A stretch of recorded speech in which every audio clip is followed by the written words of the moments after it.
Y arrancamos con esta segunda clase de el derecho del consumo en el Colegio de Abogados de Moreno General Rodríguez, con también el auspicio de la Fundación Sijuso. La expositora que tenemos hoy es la doctora Samantha Lagruta, que es abogada, responsable del área de capacitación de la Dirección de Comercio y Defensa del Consumidor de la Municipalidad de San Martín, docente de UCALP, sede de San Martín, titular del Seminario de Derecho de los Consumidores de UFLO. Hola Samantha, ¿cómo estás? Buenas tardes a todos y a todas y a todes, ya no sé cómo decirlo. A todos, todas y todes. Ahí está. Antes de que arranques la clase, lo mismo que dije la semana pasada con respecto al doctor Ganino, estamos frente a colegas que conocen muchísimo de la materia, que manejan el organismo, a mi entender, el organismo administrativo más importante de la provincia de Buenos Aires, pero que además de todo eso son absolutamente generosos como colegas, cosa que es muy difícil encontrar en el medio en general de la abogacía, así que es un privilegio tenerte, Samantha, y bueno, la clase es toda tuya. Bueno, muchísimas gracias. Me parece que igual nos queda un poco grande tanta, No, tanta no. presentación. Intentamos hacer lo que nos gusta y lo mejor posible, que ese es el secreto, me parece. Bueno, contanos Bueno, qué tenemos hoy. hoy tenemos un popurrí, como venimos viendo, este curso fue muy genérico, si bien tratamos varios temas, tratamos de tocar los más importantes y los que al ser tan genéricos les puedan servir más, tocando un poquito de cada uno, ¿sí? Después, bueno, habrá oferta de otros cursos en donde haya más profundidad de algo que les interese seguramente.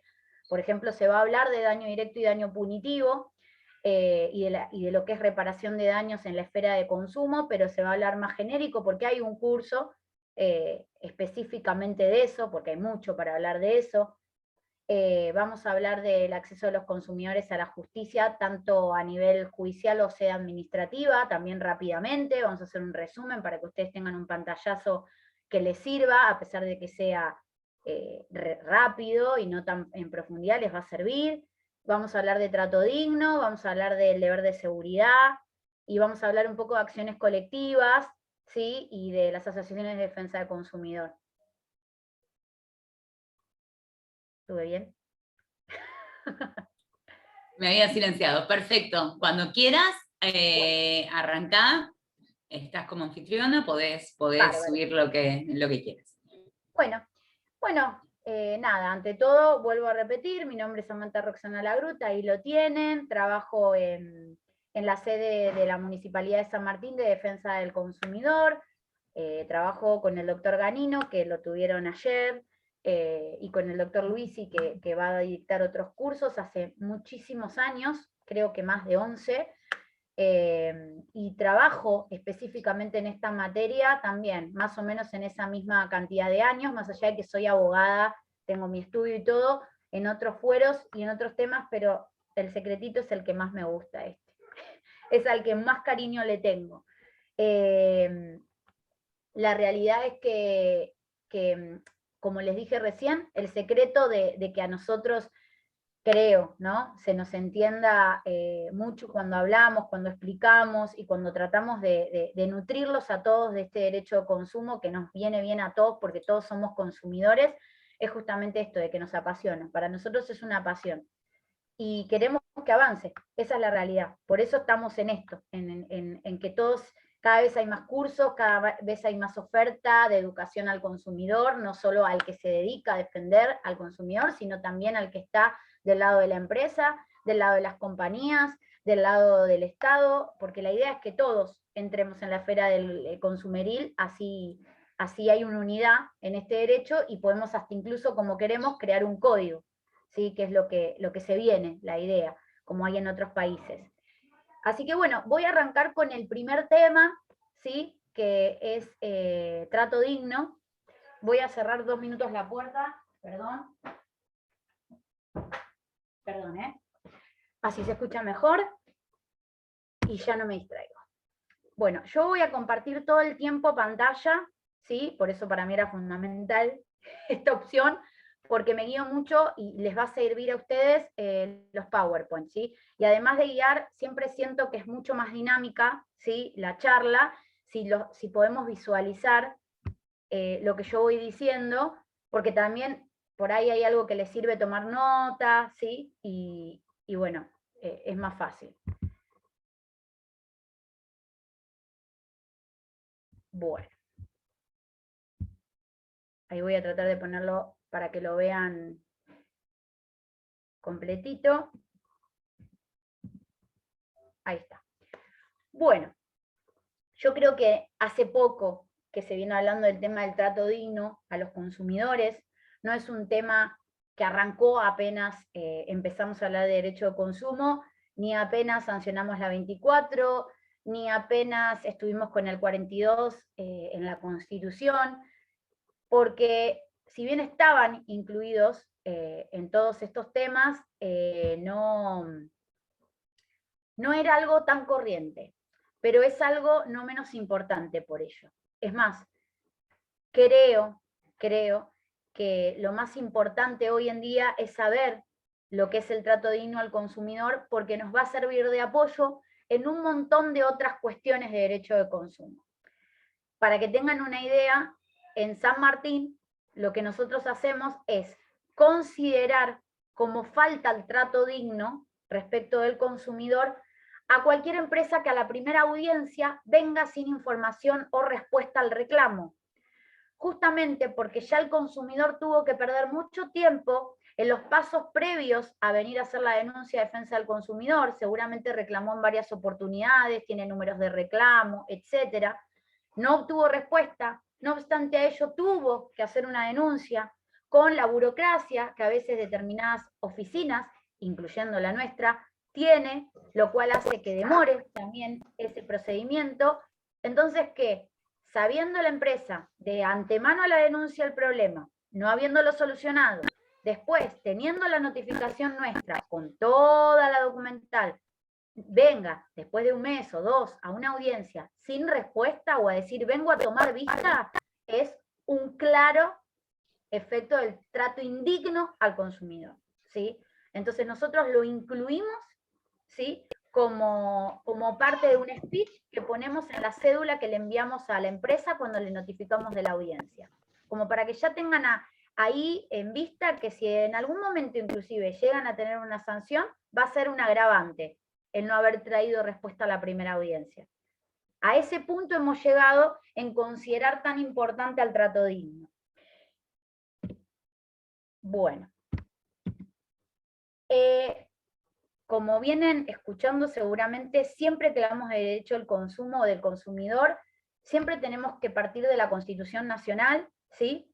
Y acá, en respecto al trato digno, hay una partecita del 42 que habla de que los consumidores y usuarios de bienes y servicios tienen derecho en la relación de consumo a condiciones de trato equitativo y digno, ¿sí? Ahora vamos a ver cómo se relaciona la palabra digno con equitativo. Y entonces la norma va a referirse principalmente a un aspecto externo o social, ¿sí? Que es al que todo se nos dispara cuando hablamos de trato digno, lo relacionamos con la igualdad o la desigualdad, ¿sí?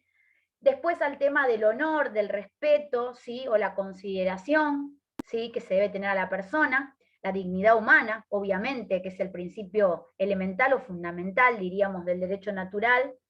Y todo esto, ¿sí? Va sumando a la definición del trato digno. A ver, tenemos muchos autores que sostienen respecto al trato digno distintas consideraciones. Perdón. En este caso tenemos a Santos Briz, que habla de que el derecho a la contratación, como el derecho privado en general, se basa en la dignidad y en la libertad de desenvolvimiento de la personalidad del individuo, lo cual no puede darse sin el reconocimiento a los derechos y libertades fundamentales. Y como a Santos Briz se le ocurrió a muchos autores, inclusive al propio Congreso, en varias leyes, lo van a encontrar al trato digno no solo en la esfera consumeril, va a estar en el derecho laboral, en el derecho civil, en el derecho comercial y hasta en el derecho penal, si ustedes indagan un poquito. Ustedes no se olviden de que el derecho del consumo parte de muchas premisas similares a las del derecho laboral y al de derecho penal. En la parte sancionatoria y en lo oral respecto al derecho penal, en la parte laboral podemos hablar también de cuando marcamos audiencias, conciliaciones, procedimientos, y del proempleado o prooperario del derecho laboral, pro consumidor, derecho consumeril, ¿sí? Pro reo, derecho penal, por eso siempre están muy ligados, y el trato digno no menos en estos tres derechos que menciono.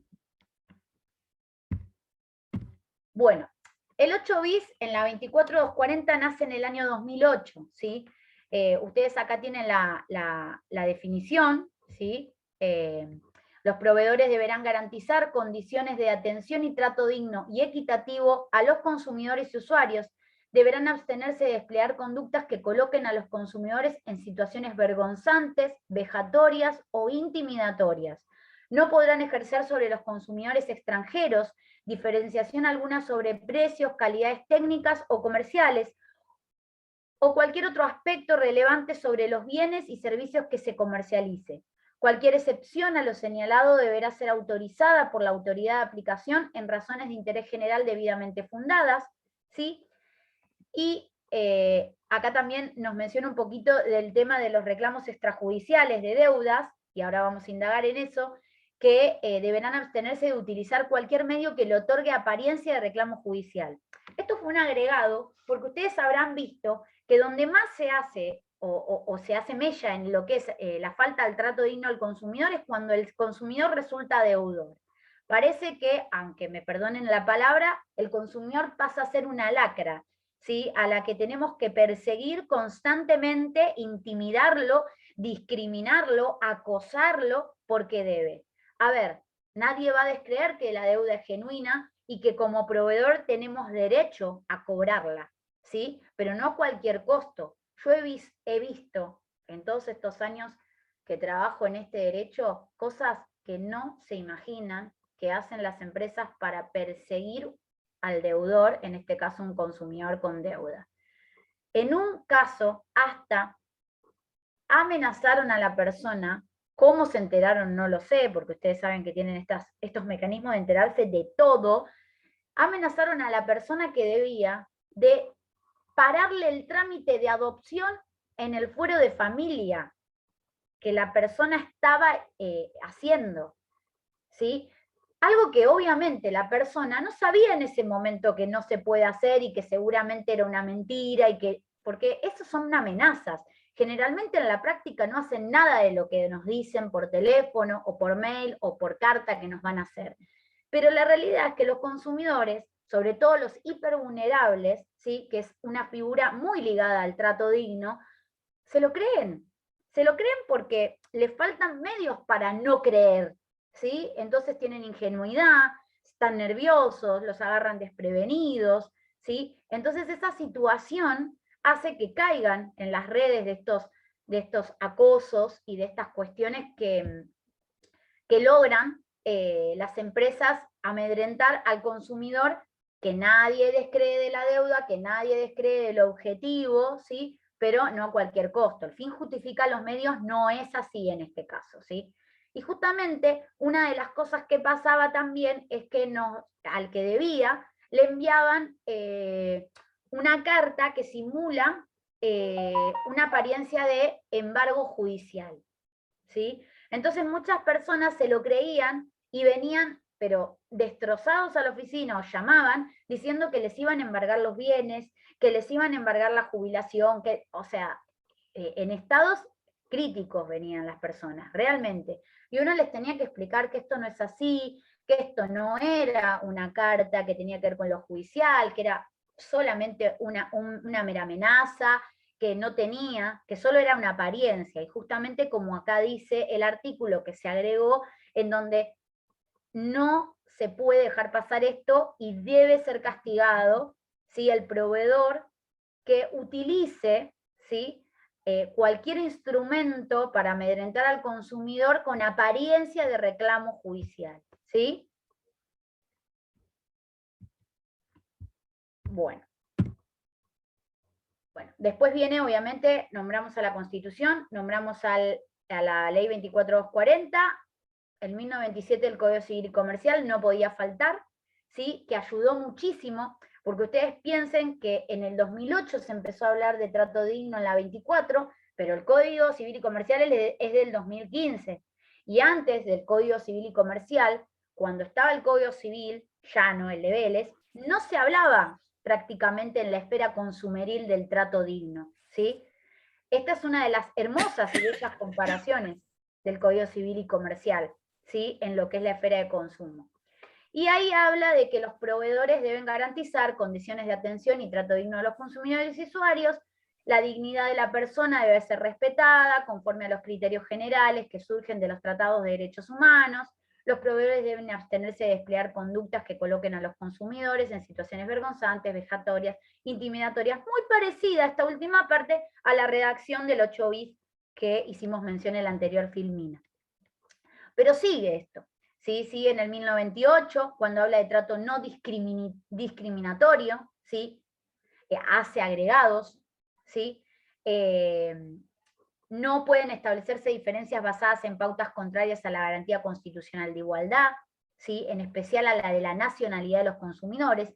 Acá, con otras palabras, termina diciendo que no hay que hacer distinción entre extranjeros, ¿sí? Respecto a nacionales, porque es una conducta discriminadora en general, pero que suele suceder.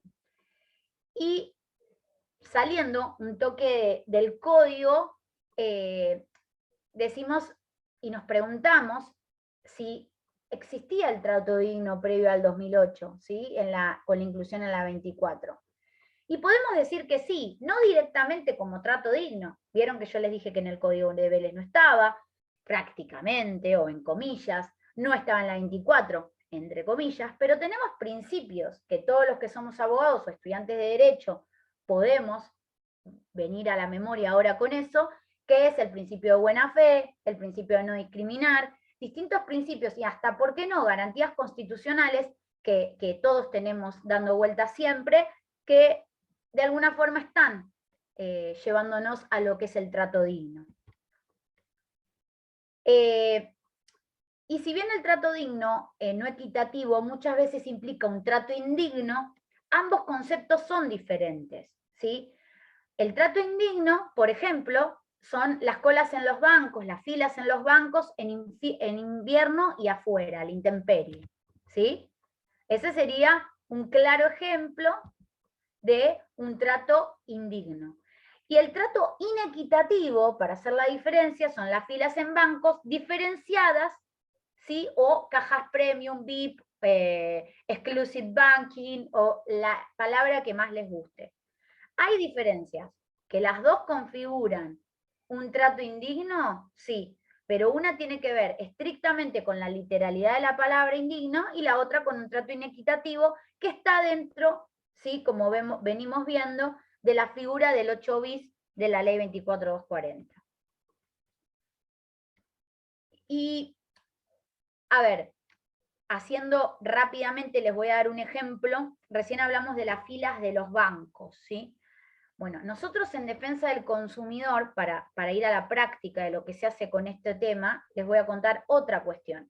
Cuando nosotros vimos largas filas en los bancos, ¿sí? Sobre todo en Banco Piano, ¿sí? Que es el más usado por lo menos en la parte de San Martín para jubilaciones, para pensiones, para cuestiones de discapacidad, etcétera, veíamos, pero un trato realmente indigno a los consumidores que estaban en ese banco, que muchas veces no tenían opciones de no estar ahí, esa es la realidad, justamente porque son consumidores hipervulnerables.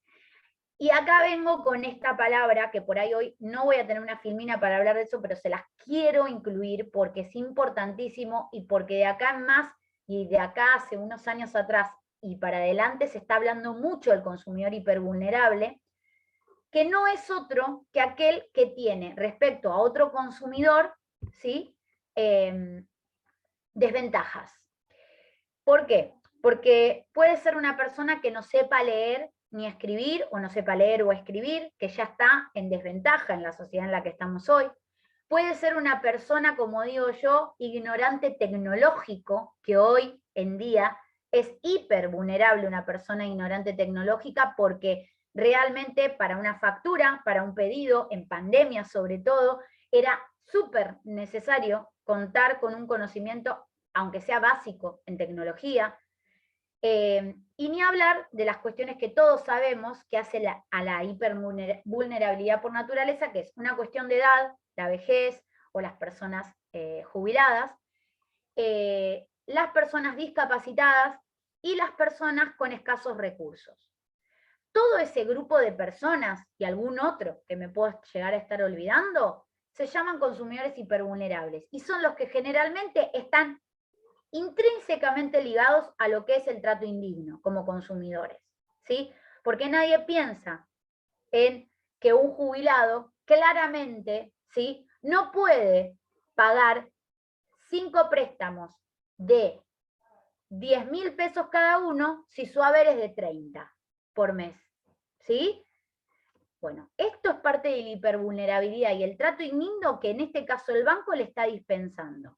Y uno de los proyectos que hay sobre el código, y en su momento un proyecto de reforma de la 24, era lograr que los bancos no entregaran a mansalva préstamos, sobre todo a los jubilados, porque lo convierten cada vez más en un hipervulnerable, cada vez más se lo destrata, ¿sí?, porque no se le explica y se le sigue dando préstamos, préstamos, préstamos, se sobreendeuda y no le termina sirviendo a nadie, porque el jubilado muchas veces, lamentablemente, fallece con esa deuda enorme y no termina siendo abonada al banco. O sea que no le termina sirviendo a nadie, pero el estrés lo termina pasando siempre el consumidor, no la entidad crediticia o bancaria. Esta es una de las cuestiones que están ligadas al trato digno y al hipervulnerable. Otra cuestión, por ejemplo, es esto que hablábamos de las filas, volviendo al banco, a las filas en los bancos para que se cobren los saberes, ¿sí?, los beneficios. Generalmente, más allá de que pudieran estar dentro del banco o por fuera, con distintas temperaturas, lo que nosotros logramos, como no hay una política respecto a esta situación a nivel general, ¿sí?, a nivel nacional, lo que nosotros logramos en San Martín, que esto lo pueden hacer otros municipios, es a través del Consejo Deliberantes de la Municipalidad de San Martín, que se crea una ordenanza, ¿sí? Y esta ordenanza lo que hizo es que si se pasaba un plazo de media hora haciendo fila en el banco, yo tenía que contar mínimamente con acceso a los baños dentro de la entidad bancaria, ¿sí? Y si se pasaba una hora de espera en la entidad bancaria, yo tenía que, además de contar con el ingreso a los baños, por ahí para algunos es algo loco lo que estoy diciendo, pero para otros me van a entender. Hay bancos que no dejan ingresar al baño a las personas, a los clientes, a los consumidores que están ahí. Y estamos hablando de adultos mayores, estamos hablando de personas que a veces están toda la mañana ahí adentro, entonces no puede haber este trato vejatorio al consumidor. Entonces, como no pueden acelerar con el tema de las cajas, como no estarían pudiendo hacer una gestión para que estas personas no se aglomeren dentro de la entidad, bueno, denle una calidad de servicio mientras están ahí. Entonces esta ordenanza planteaba lo de la media hora con el baño, el acceso a los baños, y si estaba más de una hora o más, también acceso a un dispenser de agua, frío o calor, más que nada frío, sobre todo para tomar agua, ¿sí? Porque inclusive aunque hiciera bajas temperaturas, adentro de un banco con un montón de gente, seguramente después de un tiempo sería necesario tomar una pastilla, si toma medicación, tomar agua, si se siente mal, si le baja la presión, etc. Y a veces no había ni acceso a esto. Entonces, esas fueron dos cuestiones. Más allá después de sanciones por el tiempo de espera, inspecciones que hacemos constantemente cuando nos notifican que en determinado banco hace 3 horas que la fila no se mueve y esta situación también genera un trato indigno, entonces vamos, corroboramos, ¿sí? La realidad es que no hay, vuelvo a repetir, una cuestión nacional sobre esto, pero bueno, hay vueltas que le podemos encontrar desde las autoridades de aplicación para lograr un poquito de bienestar a estos consumidores. Bueno, esto fue anecdótico para que se haga más práctica la cuestión. A ver, prácticas agresivas. Es algo muy importante dentro de lo que es el trato indigno. Y ustedes me van a decir, ¿qué son prácticas agresivas? Las prácticas agresivas son las prácticas de venta que disminuyen o puedan disminuir en forma importante mediante el acoso, la coacción, ¿sí? El uso de la fuerza a veces, o la influencia indebida, ¿sí? La libertad, o sea, influyen para que yo no sea libre de elegir, ¿sí? O de conducirme como consumidor. Y obviamente, como son abusivas, se encuentran prohibidas, ¿sí? Estas prácticas pueden ser, por ejemplo, cuando me quieren revisar al egresar de un comercio, ¿sí? Quieren que yo les muestre mis pertenencias, mi cartera, mi mochila, ¿sí? Hay un montón de opciones para el vendedor de avisarme que eso va a suceder y yo decidir si ingreso a ese local a sabiendas de que cuando salga seguramente tendré que exhibir, ¿sí? Hay un montón de opciones para estas prácticas, no llevarlas a cabo de manera tan agresiva y, como digo yo, hacer un equilibrio entre el consumidor que no quiere recibir este trato y el vendedor, proveedor, que tampoco puede ya con la inseguridad que hay, con los robos, con las cuestiones que suceden y todos no somos ajenos dentro de cada local. Entonces hay un montón de otras prácticas sin tener que ir al enfrentamiento con el consumidor para minorar esos supuestos delitos que se pudieran cometer, ¿sí? Y a eso llamamos prácticas agresivas, cuando esto no sucede, cuando estas cuestiones no son tomadas en cuenta de manera más beneficiosas. Bueno, actos discriminatorios, ya lo sabemos, ¿sí? Ya lo hablamos, cuando son por nacionalidad, cuando son por un consumidor que es hipervulnerable respecto a otro que no, cuando tienen prioridad en una fila por tener mejores calidades en los servicios bancarios, etc. A ver, tenemos mucha jurisprudencia sobre esto, pero de verdad son tantos los temas de hoy que no me puedo detener demasiado, ¿sí? Acá van a haber un montón. Yo no sé si después tal vez yo pueda compartir este material, o por lo menos los fallos se los puedo pasar para que los lean y vean, ¿sí? Estas cuestiones. Acá, por ejemplo, el de Mauro Miguel contra la Caja. La Cámara Nacional de Apelaciones en lo Comercial había declarado nula una cláusula contractual que no prevenía la posibilidad de abonar las cuotas de la prima de un seguro de vida colectivo mediante débito automático u otro medio electrónico a una persona enferma de 90 años, a quien la aseguradora la obligaba a abonar el dinero en efectivo, igual estamos hablando de 2014, pero no hace tanto, o mediante cheque entregado en su sede, cuando pudo demostrarse efectivamente que se ofrecía esas alternativas de pago al resto de sus asegurados. O sea, se lo discriminaba a este señor, no sabemos por qué, ¿sí? Tal vez porque se lo consideraba muy adulto, pero al revés, al considerárselo más adulto es donde le tendría que dar más opciones y no obligarlo a ir a la sucursal de manera presencial. Bueno, a pesar de que a ustedes les parezca mentira, esto sucedió mucho en la pandemia. En la pandemia hubo un montón de empresas que llenaron a muchas personas de deudas por no permitirles otro acceso de pago que no sea Rapipago, Pago Fácil o Prepagos presencial. No les permitía pagar de otra manera y esas cuotas que no se podían pagar de otra forma o por sistemas electrónicos al no poder salir o estos lugares estar cerrados, se le empezaron a incrementar intereses, se le empezaron a incrementar deudas que obviamente después resolvimos en lo que es la esfera del consumidor, siempre y cuando hayan venido a hacer la denuncia. Mucha gente no la hizo. Ustedes acuérdense de que hay un porcentaje muy grande de la gente que no nos conoce, que no sabe de todo esto, y que a veces no solo se deja amedrentar sin quererlo, sino que también, bueno, dice pago, no quiero andar con litigios, piensa que tal vez para reclamar esto tiene que ir a hacer un juicio, y entonces, nada, entra en este juego que no es el correcto y que terminan faltándole como el trato indigno al consumidor. Bueno, acá hay muchos más fallos, ¿sí? Acá este es uno nuestro. Esto es Valeria con Cobrex S.A.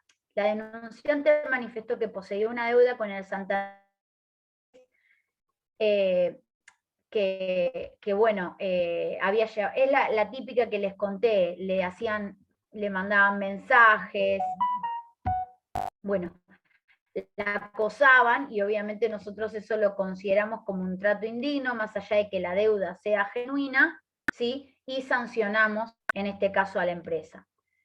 Y así van a tener un montón. Y acá tenemos las ordenanzas que les decía, la ordenanza de trato digno a adultos y la ordenanza de carga virtual. Estas no se las mencioné, pero la ordenanza de carga virtual es que ustedes saben que la SUBE en principio, y después lo extendimos a todo tipo de cargas virtuales, en muchos comercios nos cobran por cargar la SUBE. Y eso está prohibido, ¿sí? Lo que pasa es que uno llama al Ministerio de Transporte o de donde depende la SUBE y no nos hacen demasiado caso, ¿sí? Entonces, como esta cuestión no se pudo resolver a nivel nacional, nosotros creamos una ordenanza para que si querían cobrar, primero nos avisaran que nos tenían que cobrar. Si nos avisaban que tenían que cobrar y nos ponían un cartel que la carga de SUBE o la carga electrónica iba a ser de tantos pesos de adicional, ya se estaban haciendo cargo de un delito, porque no podían, estaba prohibido cobrar un accesorio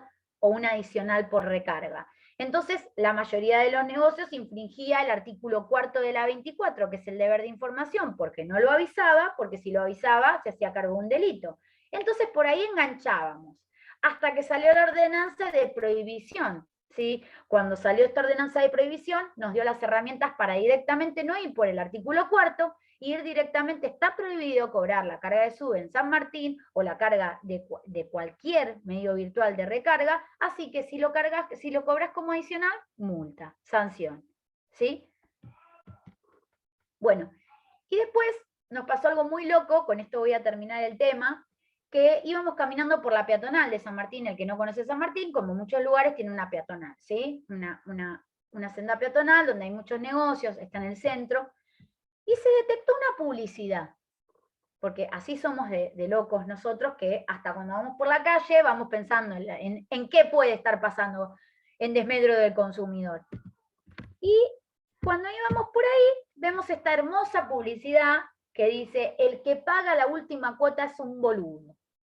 Yo creo que muchos de ustedes la deben haber visto, porque en su momento estaba en la gráfica, y este hombre era, por ahí algunos no se acuerdan, sobre todo los que por ahí no ven mucho el tema del espectáculo, había sido novio de muchas famosas, inclusive novio, creo que si no me recuerdo mal, de la novia de Flavio Mendoza, de la hermana de Flavio Mendoza, perdón. Le decían el gigoló, porque prácticamente vivía de todas estas mujeres. Y se hizo tan viral en ese momento, yo no diría famoso, sino más que viral, que lo tomaron para esta publicidad, ¿sí? No me acuerdo si era de Italcred, Credifácil, Credipaz, alguna de esas de crédito. Y decía: el que paga la última cuota, o efectivo, sí, me parece, no me acuerdo, es un boludo. ¿A ustedes les parece que esta publicidad no termina siendo súper indigna para un consumidor?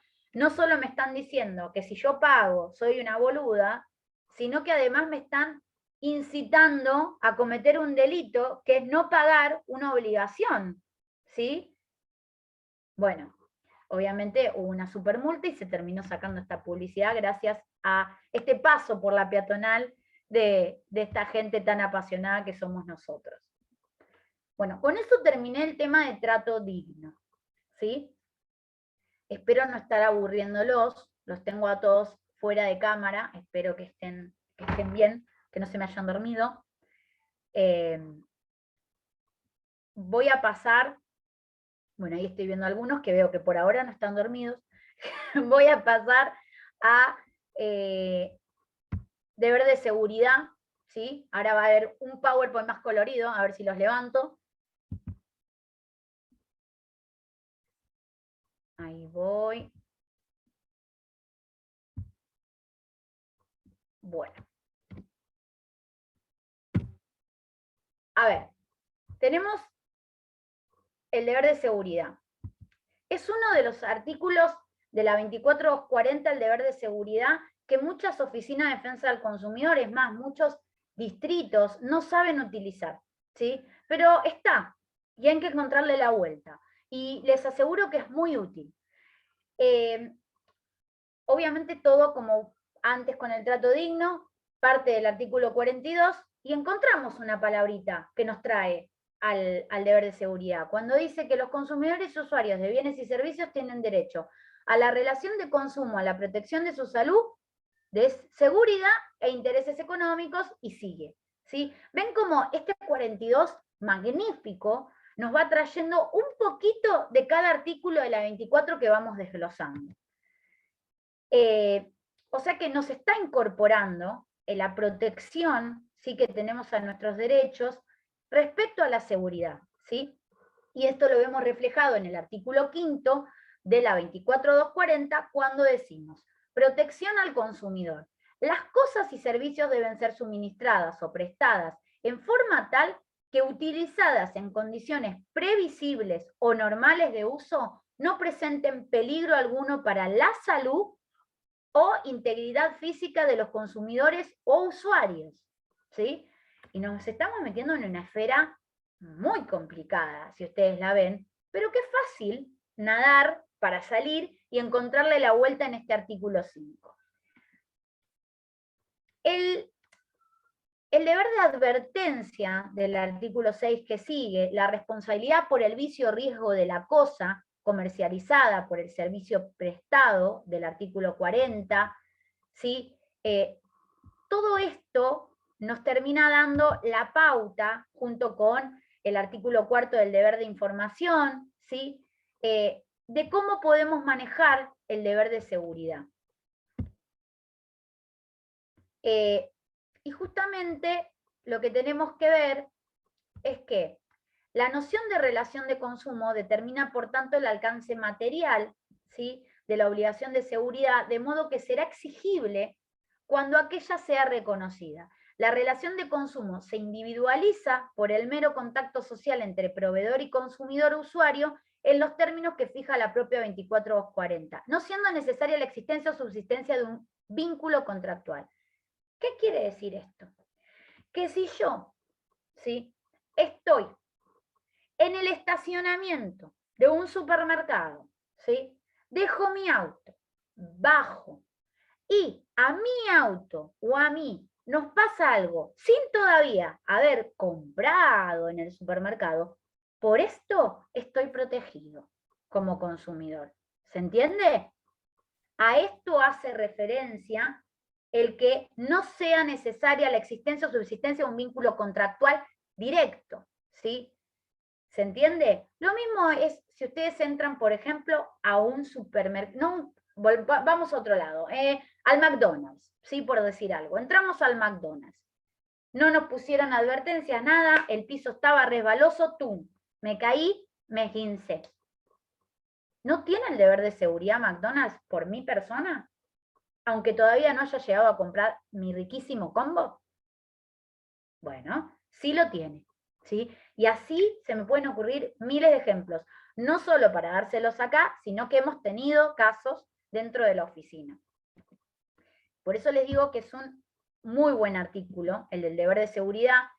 Otro caso rápido que se me puede ocurrir, a ver si acá en la jurisprudencia lo tengo.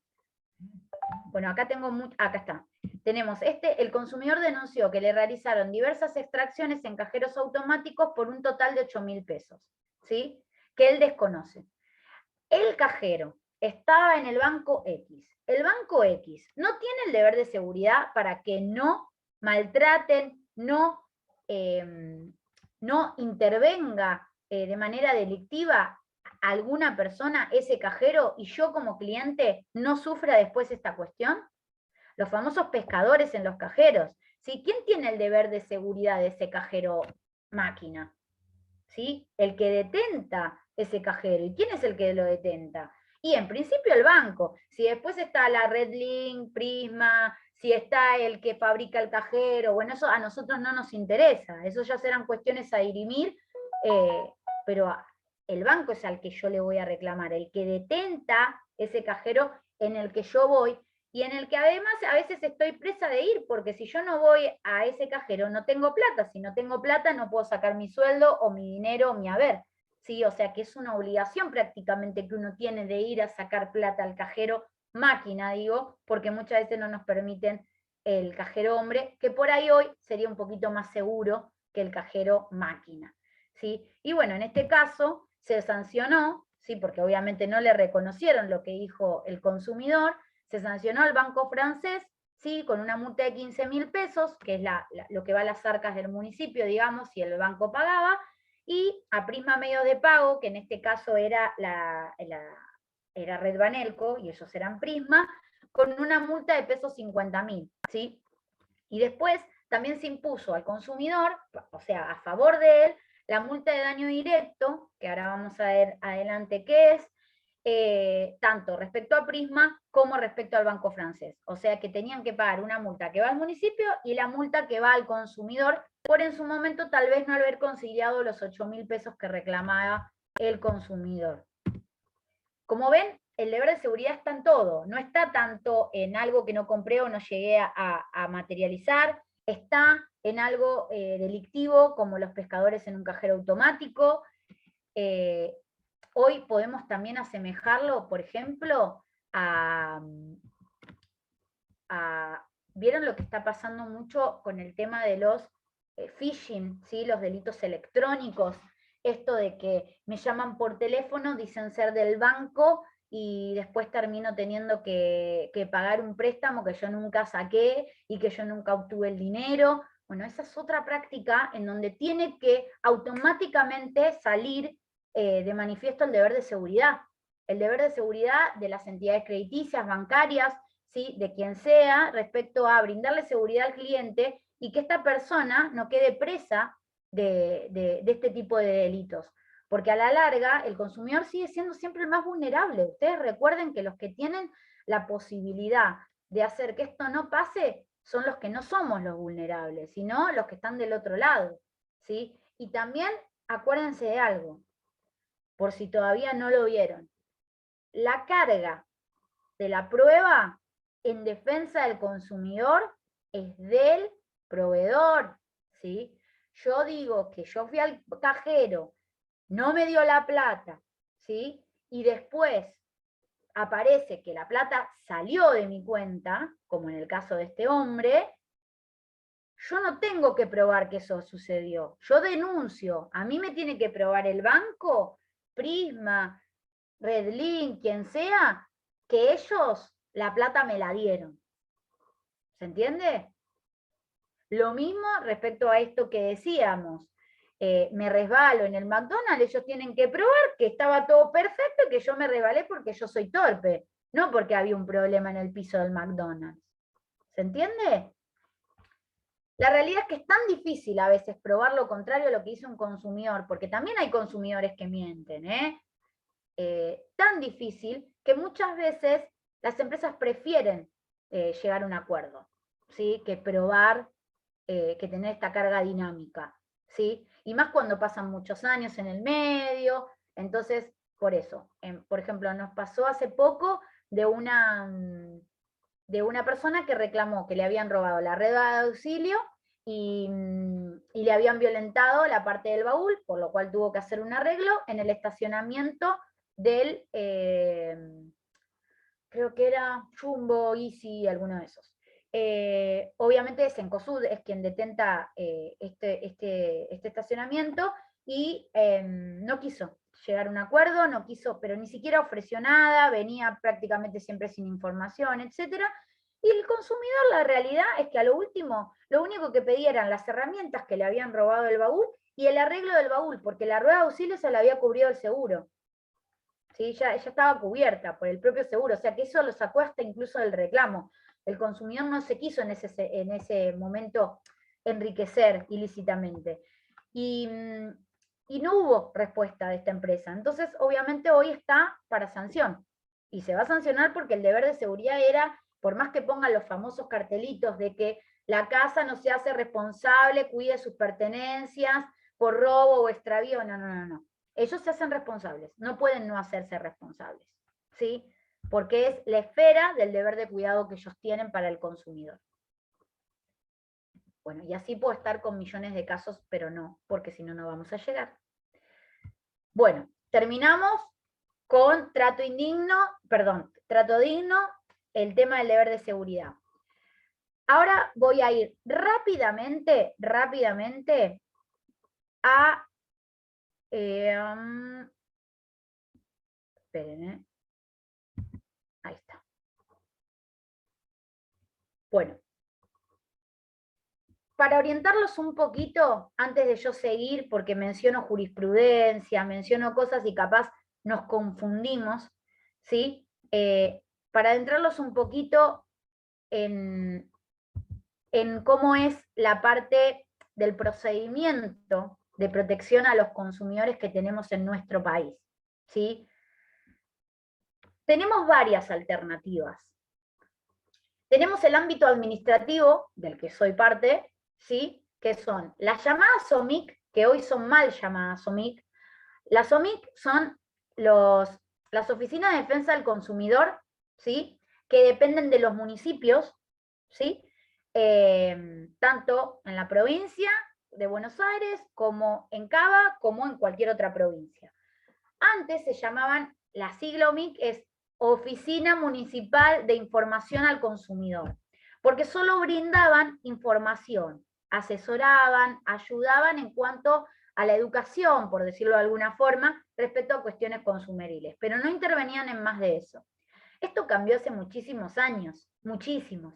Entonces ya hoy decimos mal llamadas OMIC, porque solo informamos, no, hacemos prácticamente todo lo que esté a nuestro alcance para ayudar al consumidor, incluyendo un procedimiento administrativo con todas las letras y con una ley, ¿sí?, que tenemos en Cava y en provincia, y en cada provincia diferente, respecto al procedimiento administrativo. En provincia es la 13133, en provincia de Buenos Aires, que nos marca un montón de cuestiones procedimentales para llevar a cabo toda esta cuestión, ¿sí? Otros entes que tenemos dentro de la parte administrativa son los entes reguladores, que también están en la línea administrativa no judicial y que son generalmente los que ustedes conocen: el ENARGAS, el ente regulador de gas, el ENRE, el ente nacional de energía eléctrica. Después tenemos el ENACOM, que es el de telecomunicaciones y el tema de correo postal. Después tenemos el ERAS, que es el de agua, y también tenemos otros. Tenemos el ANAC, por ejemplo, que no es tan utilizado, pero existe y muchas veces tiene que ser usado, porque sobre todo ahora con la pandemia, con todo el tema de líneas aéreas y todo, lamentablemente Defensa del Consumidor tiene un artículo que es el 63 de la 24240, en donde a las sedes administrativas no nos dejan, ¿sí?, actuar en temas que tengan que ver con líneas aéreas. Si ustedes le compran un pasaje, ¿sí?, o un paquete a una línea aérea directamente, Defensa del Consumidor, sede administrativa, no va a poder entender en ese reclamo, porque hay taxativamente, ¿sí?, un artículo que no nos deja. Fue un lobby que en su momento hicieron las líneas aéreas para no entrar en la competencia nuestra, ¿sí? La realidad es que ojalá esto se vaya soslayando y salga. Nosotros a veces encontramos la vuelta de tuerca para actuar igual. La realidad es que no quiere decir que si ustedes compraron por Despegar, por Avantrip o porque una agencia de turismo, no podamos intervenir, ahí sí, porque ustedes no están comprando directamente a la línea aérea. Y si ustedes tienen algún problema netamente comercial, como por ejemplo un error en el pago, ¿sí?, pagué en pesos, me lo cambiaron a dólares, no me entró en la tarjeta la cuota que había pedido, no me canjearon bien las millas, todo eso que es más administrativo comercial, sí, eso entra en la esfera de consumidor, aunque sea contra una línea aérea, porque eso no está dentro del código aeronáutico. Y todo lo que no esté en la competencia del código aeronáutico, el ANAC no lo trata, y como no hay nadie que lo trate, lo tratamos nosotros, ¿sí? Entonces, básicamente, el ente regulador, el ANAC, sería respecto a todo lo que tiene que ver con problemas con las líneas aéreas, paros, pérdidas de equipaje, reprogramación de vuelos, ¿sí? Otro poco conocido o poco usado es la CNRT, ¿sí? La Comisión Nacional de Transporte, que muchas veces también sirve para cuestiones, sobre todo cuando viajamos en micro, etcétera.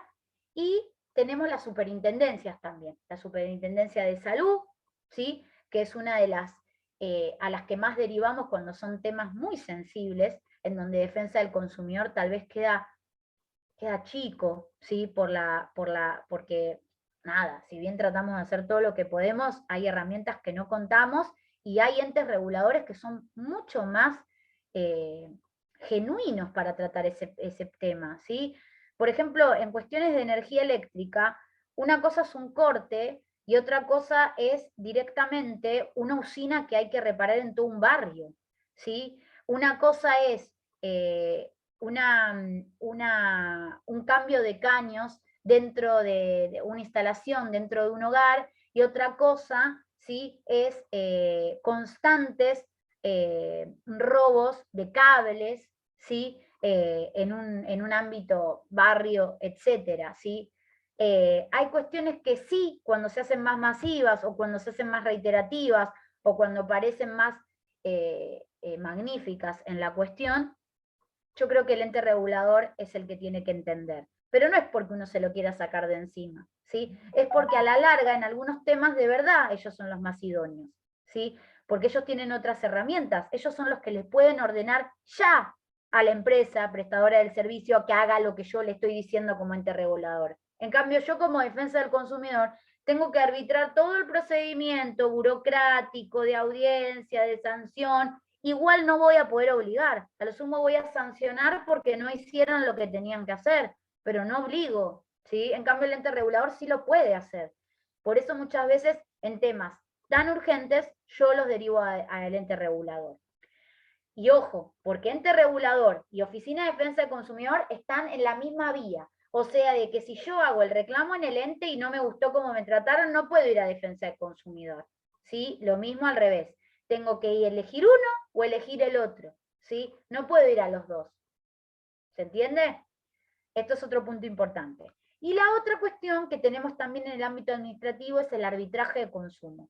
Está hace mucho tiempo, pero hoy ha cobrado mucha más eficacia. De hecho, el doctor Ganino, que dio la charla ayer, forma parte, es árbitro de consumo, hace muy poquito, es muy novato, pero el trabajo del árbitro de consumo es prácticamente muy similar al de un conciliador o un audiencista en una UMIC de defensa del consumidor, así que en eso la diferencia no es tanta. El problema o la diferencia que yo le veo a veces más desventajosa del arbitraje es que ellos solo concilian cuestiones respecto a un grupo de empresas, no más que nada por su marca o por su nombre, sino respecto a una cuestión voluntaria, ¿sí? Se invita a las empresas a formar parte del listado del arbitraje, ¿sí? Y, por ejemplo, lo que todavía no se ha llegado a consenso es, por ejemplo, a tener empresas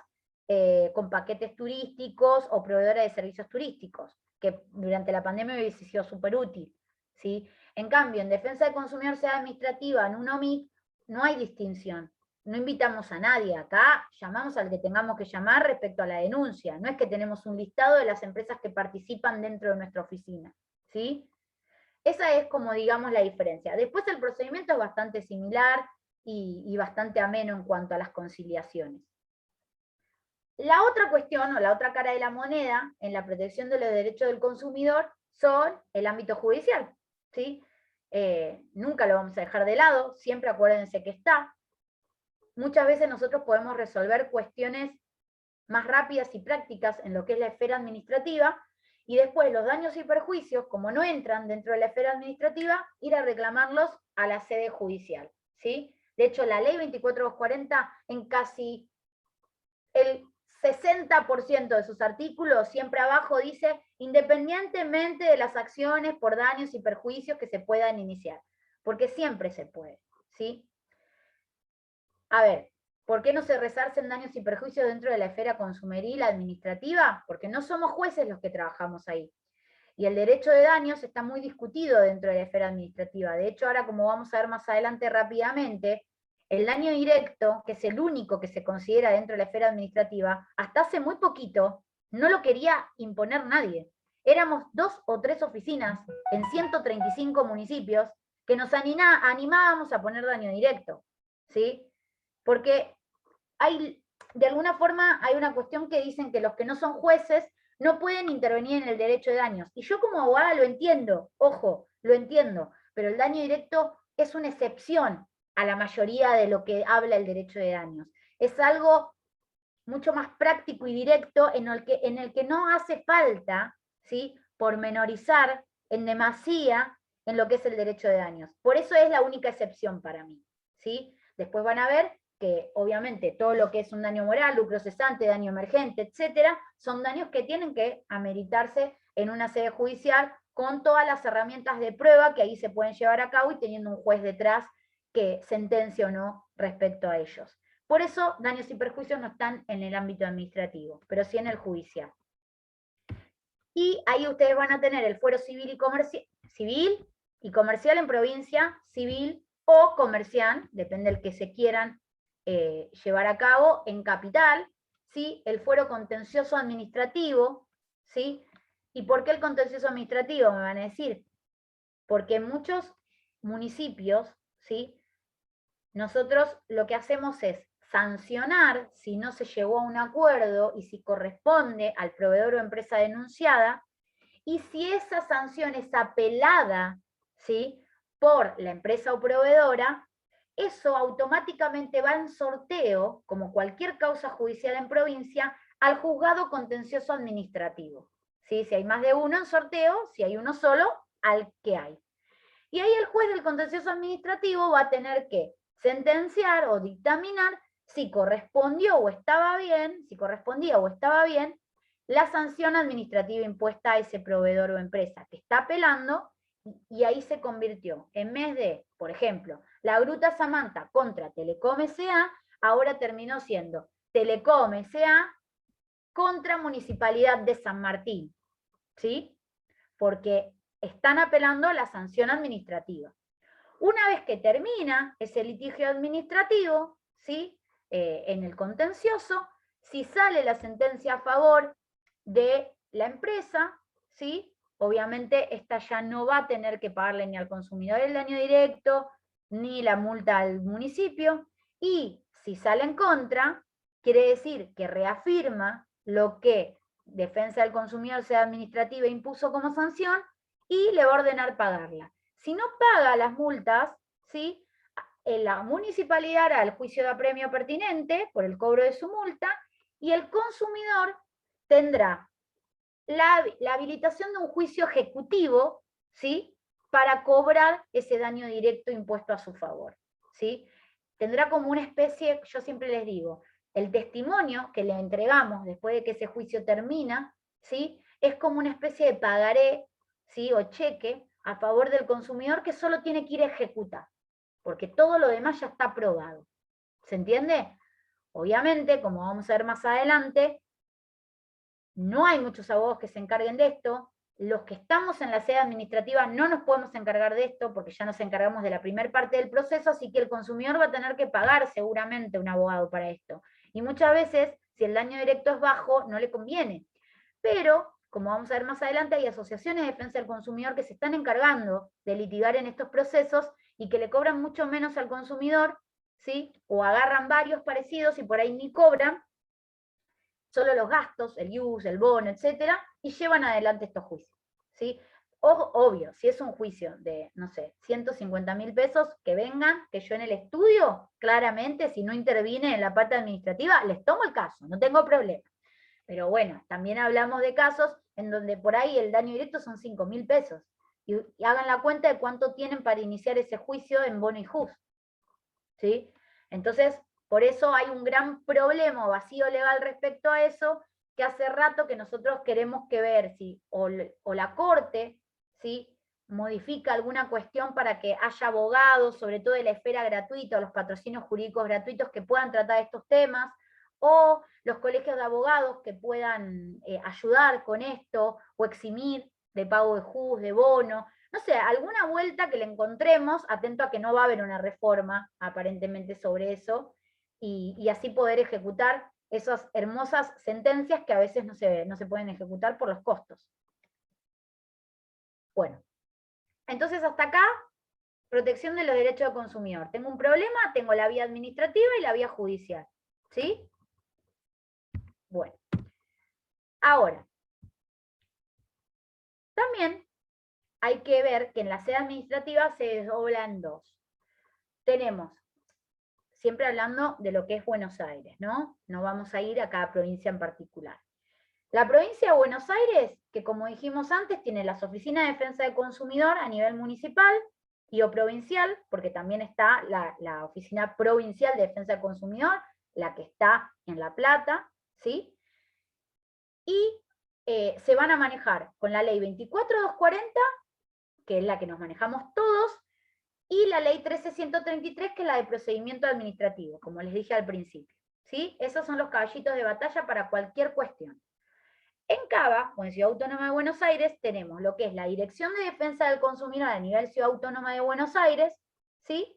Que también se va a manejar con la 24240, y la ley, digamos, de procedimiento, como la 13 para nosotros, es la 757, ¿sí? Es la de procedimiento administrativo en Cava. Están juntitos acá en la filmina porque prácticamente funcionan súper parecidos, ¿sí? Excepto por la ley procedimental. En Cava lo que tenemos es que se van dividiendo en CGPs. Alguien que por ahí tiene conocimiento lo habrá visto. Y muchas veces las audiencias se llevan a cabo en distintos CGPs, aunque haya una Dirección Central de Defensa del Consumidor de Ciudad Autónoma. Y en provincia, aunque está la Dirección Provincial de Defensa del Consumidor, tenemos la SOMIC en cada distrito, ¿sí? Ahora, ¿qué pasa con el distrito que no tiene OMIC? Porque no hay 135 MICs, lamentablemente. Ese distrito a veces tiene opciones. O en la OMIC más cercana les toman los reclamos, que entre comillas legalmente no correspondería, porque no serían competentes, pero muchas veces se toman y en la práctica se resuelven, o en realidad lo que correspondería es que ahí recurran, ¿sí?, a lo que es la Dirección Provincial de Defensa del Consumidor, ¿sí? Lo que pasa que a veces por las distancias, nadie, sobre todo cuando era presencial, nadie quería ir hasta La Plata, ¿sí? Porque estamos hablando de toda la provincia de Buenos Aires, ¿sí? Desde las ciudades o pueblos que están cerca de Bahía Blanca, ya abajo, bien al sur, como las que están más cerca de lo que es la General Paz, y que a todas les queda bastante lejos ir a La Plata, básicamente, ¿sí? Cuando no hay OMIC. Por eso la realidad es que ojalá que sigan creándose cada vez más, que por suerte está pasando, para que no tengan este problema. Con Cava eso, por suerte, no estaría sucediendo.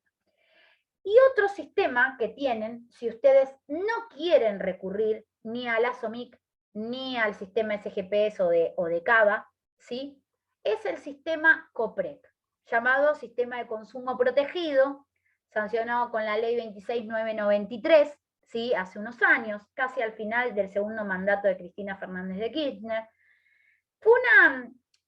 A mí me gustó, la idea está muy buena, el sistema de COPREC tiene, según la ley, un sistema súper protectorio del consumidor. Lo que pasa que como muchas cosas que suceden en nuestro país, independientemente de la política, pasan siempre, desde que nacimos, básicamente, se van creando por partes, y algunas no van enganchadas con las otras, o no se crean en su totalidad, y ahí la idea va cayendo. Cuando se piensa en el COPREC, se piensa que es un sistema de protección para cualquier habitante de la República Argentina que quería reclamar, ¿sí?, en cuanto a sus derechos como consumidor a nivel nacional. Entonces ingresan, ¿sí?, en el sistema, y lo que hacen, a diferencia de las oficinas de defensa del consumidor municipal, en vez de tener audienciistas o conciliadores de consumo, tienen mediadores de consumo. Esa es una de las diferencias fundamentales. ¿Por qué? Porque el audiencista conciliador puede ser pro consumidor, puede influir en el consumidor, lo puede aconsejar, puede estar activamente en esa audiencia ayudándolo. Somos como los abogados del consumidor, aunque muchas veces no es necesario ser abogado para ser conciliador o audiencista. En cambio, el mediador, ¿sí?, tiene que ser imparcial, chicos. Ese es el tema. Tiene que ser imparcial. Entonces ahí le estamos quitando un poquito la vuelta, ¿sí?, a esa defensa directa que tenemos los consumidores, los audienciistas y los conciliadores. Porque realmente ahí, si la empresa lo dice, porque yo como mediador me estoy tirando para el lado del consumidor o lo estoy tratando de aconsejar en algo que tiene que aceptar o no, me puede decir que lo estoy influyendo y yo como mediador no puedo, ¿sí? En cambio como conciliador sí. Entonces, esa es una de las diferencias más grandes. ¿Por qué mediadores? Porque los mismos mediadores que atañen en temas de accidente de tránsito, tema de familia, etcétera, que están para las mediaciones privadas o judiciales, también se anotan en un listado, se capacitan y son mediadores de consumo, ¿sí? Y se sortea una audiencia como si fuera una mediación prejudicial obligatoria, ¿sí? Pero con una ventaja y una desventaja a la vez.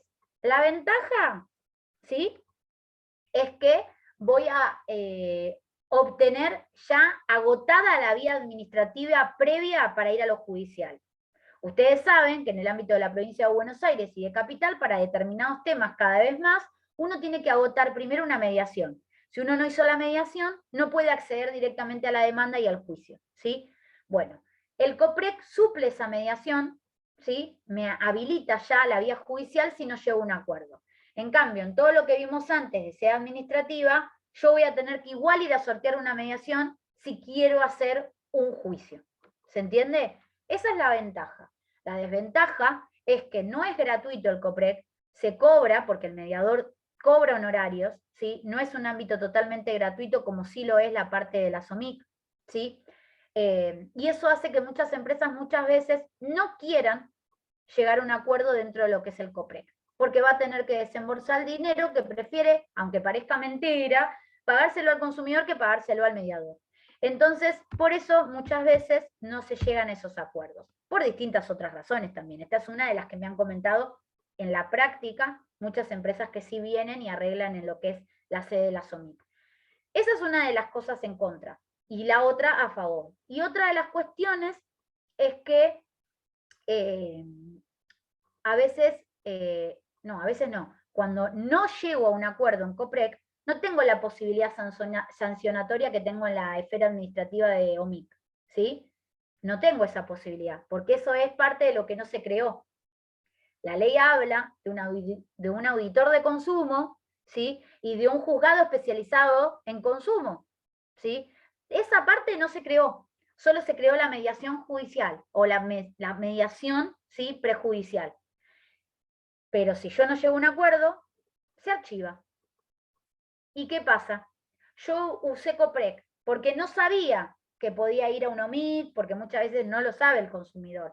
Pone, googlea, defensa del consumidor y le sale COPREC. Hizo COPREC, no llegó a un acuerdo, después viene a defensa del consumidor, por ejemplo, San Martín, y dice, no, quiero hacer, pero usted ya hizo el reclamo. Sí, lo hice en COPREC, pero me salió en desfavorable, nadie me resolvió nada. No, señora, ya agotó la vía, ahora no puede venir acá. ¿Sí? No podemos. Esto es el no bis in idem, ¿sí? El que conocemos todos, de que no se puede plantear el mismo hecho en dos ámbitos judiciales diferentes, ¿sí? O en dos ámbitos administrativos diferentes. Yo ya lo planteé acá, no puedo ir allá. Es como una denuncia. Yo denuncio en la Fiscalía 1 de San Martín tal cosa, no puedo ir a la 2 de Loma de Zamora, a la 5 de Quilmes por el mismo hecho. Por otros tal vez sí, pero por el mismo no, ¿sí? Más allá de que no me quiero meter en el tema competencia, pero básicamente ese es el problema también con el COPREC, que como no sanciona, hoy para mí no sería el más recomendable, ¿sí? Más que nada por eso, porque ¿qué pasa si no me resuelven el problema? ¿Sí? Es como que estoy atada a sí o sí tener que hacer el juicio, si quiero seguir con la cuestión. ¿Se entiende? Pero bueno, es una excelente idea que si en algún momento se retoma para proseguir con lo que la ley en su creación permite, va a ir bien, va a ir muy bien. Bueno, espero que se haya entendido brevemente el funcionamiento que tenemos los consumidores para reclamar, ¿sí? Ah, y algo que me olvidé y súper importante que no está en la oficina, de la Filmina, es el defensor del pueblo. Ustedes tienen siempre también la posibilidad de acudir al defensor del pueblo, ¿sí? Del ámbito nacional o provincial, que muchas veces resuelve cuestiones, e incluso más rápidamente que consumidor, porque a veces ellos tienen más potestades, ¿sí? Que nosotros. Por ejemplo, nosotros en defensa del consumidor sea administrativa, por ejemplo, si ustedes tienen un problema con la multa que les cobraron por tránsito o el estacionamiento medido, nosotros, por más que sea una especie de contrato, no podemos ir contra el propio municipio, ¿sí? Porque somos nosotros el municipio, entonces no podemos ir contra nosotros mismos. Tal vez el defensor del pueblo sí puede, porque no tiene esa desventaja, ¿sí? Ellos tienen mucha más amplitud de terreno para las denuncias y para poder actuar. Y a veces, no quiero pecar en esto que voy a decir, pero yo creo que hasta tienen mejores contactos. A veces pueden solucionar cosas, es como que a ellos les dan más bolilla, no sé por qué.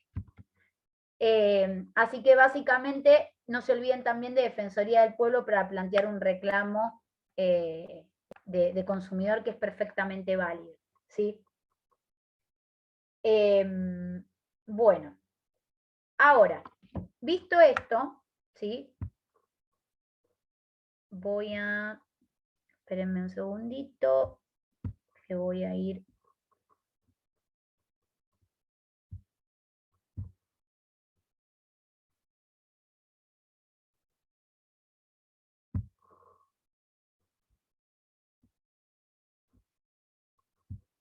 Ya voy, ¿eh?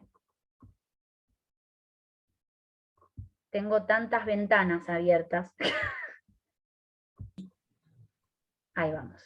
Vamos a ir, pegado a esto, a lo que es daño punitivo y daño directo, ¿sí? Responsabilidad por daños brevemente.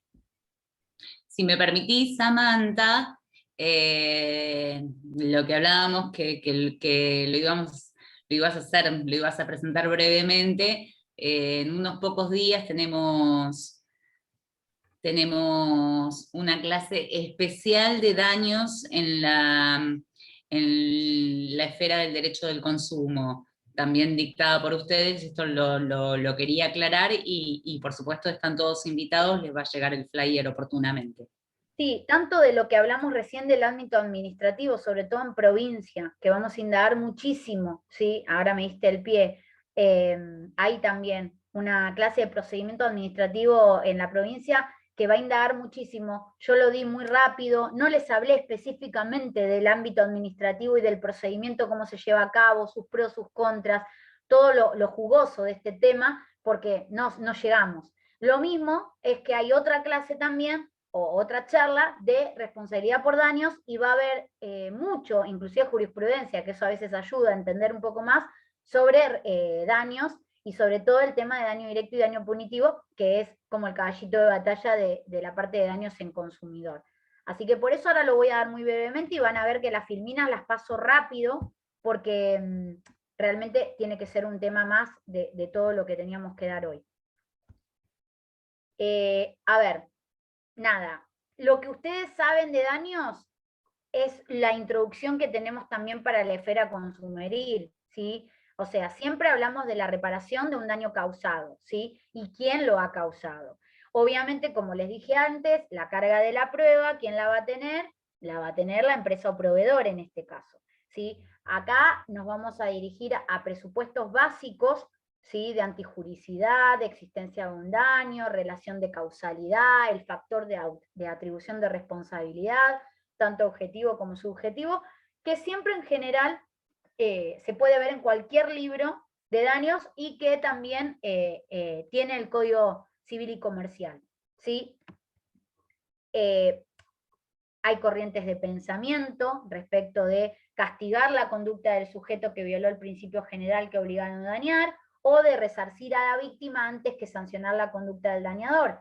Bueno, nuestra idea es esta. La defensa del consumidor, sea administrativa, siempre va a tratar de resarcir a la víctima, no de sancionar.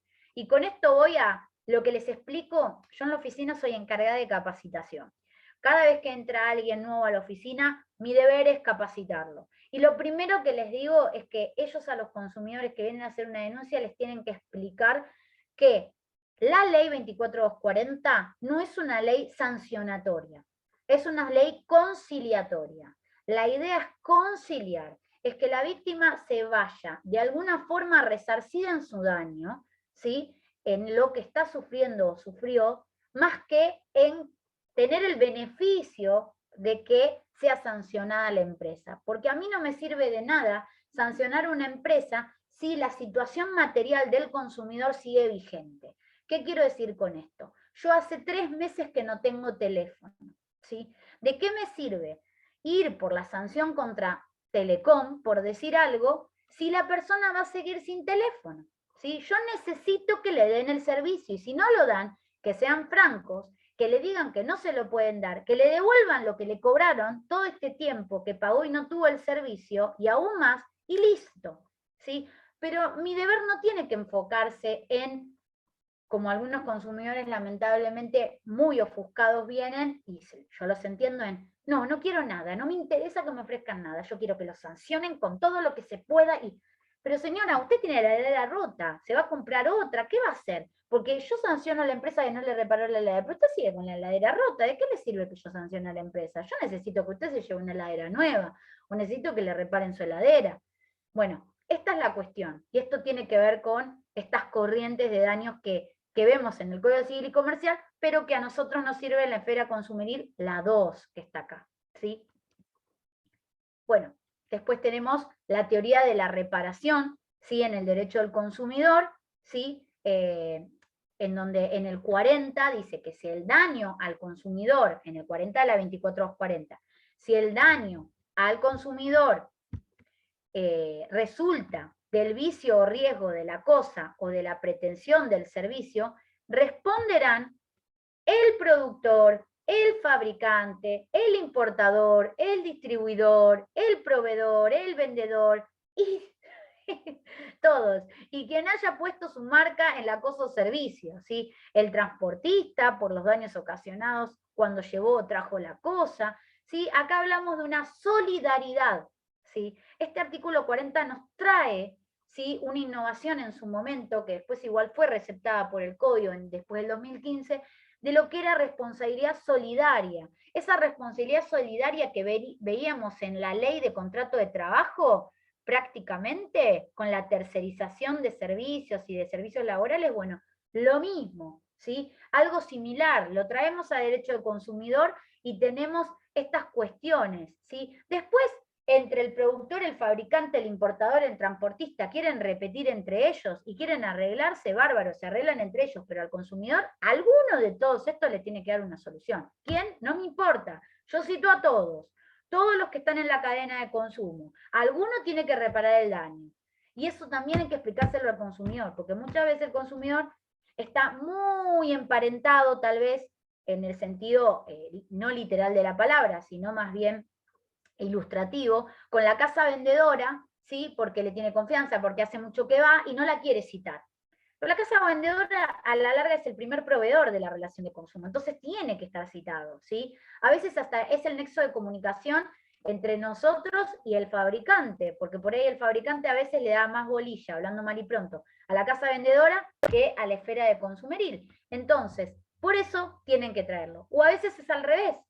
A veces no, la verdad que yo al servicio técnico me trató re bien, no lo quiero llamar, no lo quiero citar, solo citen al fabricante. No, señora, hace 3 meses que está dentro del servicio técnico para arreglarse supuestamente con el repuesto según la fábrica, y usted no quiere traer al responsable del no arreglo de ese producto. O sea, hay que interiorizarse en qué es mejor, traer a todos e ir sacando después al que no corresponde, o que aparezca uno que diga yo me hago cargo, listo, yo reparo. Bueno, perfecto. Pero esta responsabilidad solidaria está en la ley, está en el artículo 40, y aunque las empresas no quieran venir, hay que decirles que por este artículo sí lo tienen que hacer. Y lo mismo va a pasar cuando tengan que resarcir el daño.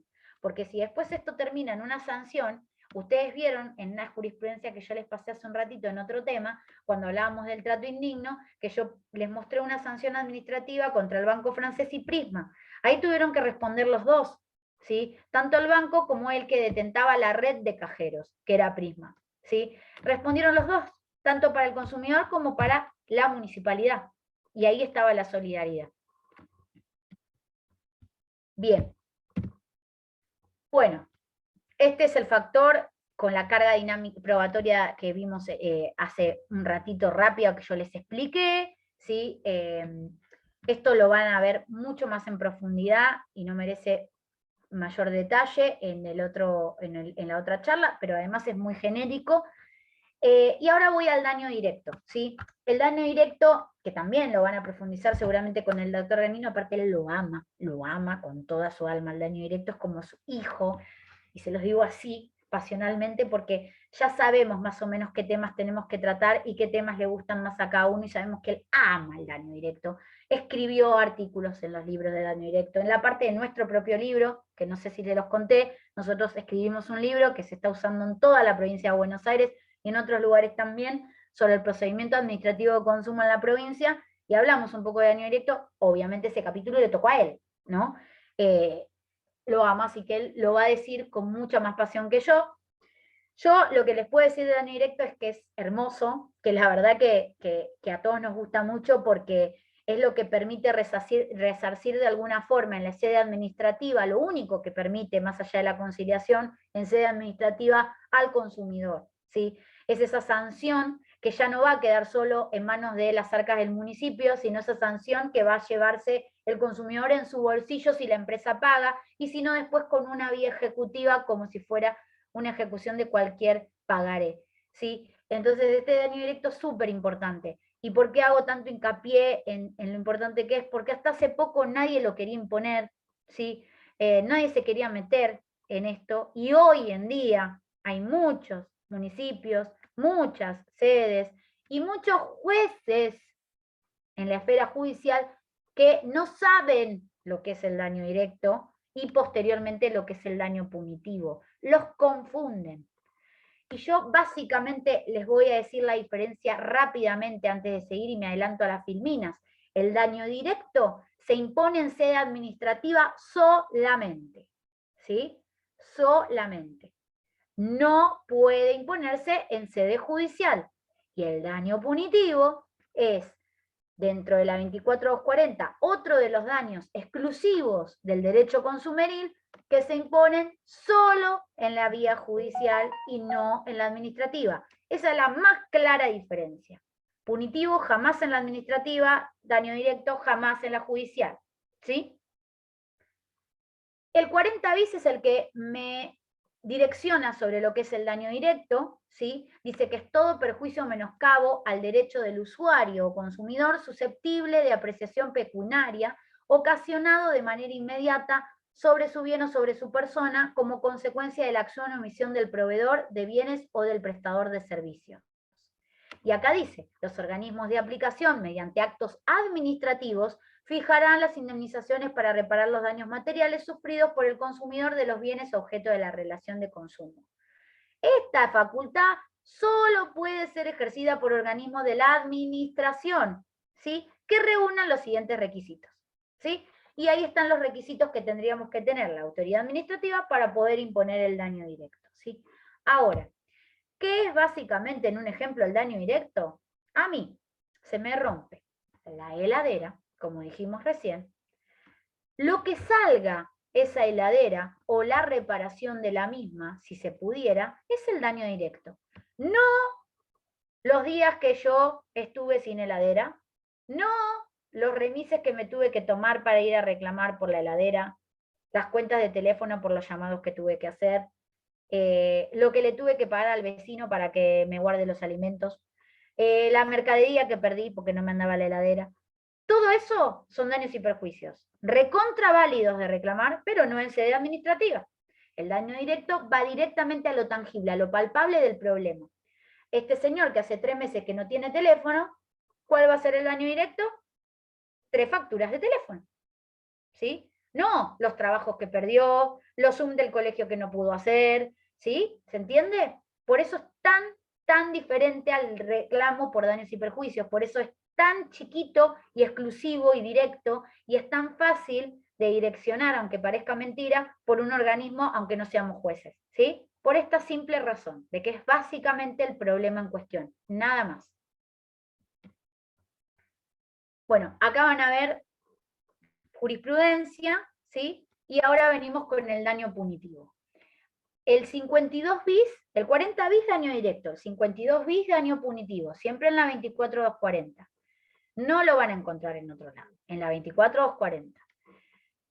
Al proveedor que no cumpla sus obligaciones legales o contractuales con el consumidor, a instancia del damnificado, el juez podrá aplicar una multa civil a favor del consumidor, la que se graduará en función de la gravedad del hecho y demás circunstancias del caso, independientemente de otras indemnizaciones que correspondan.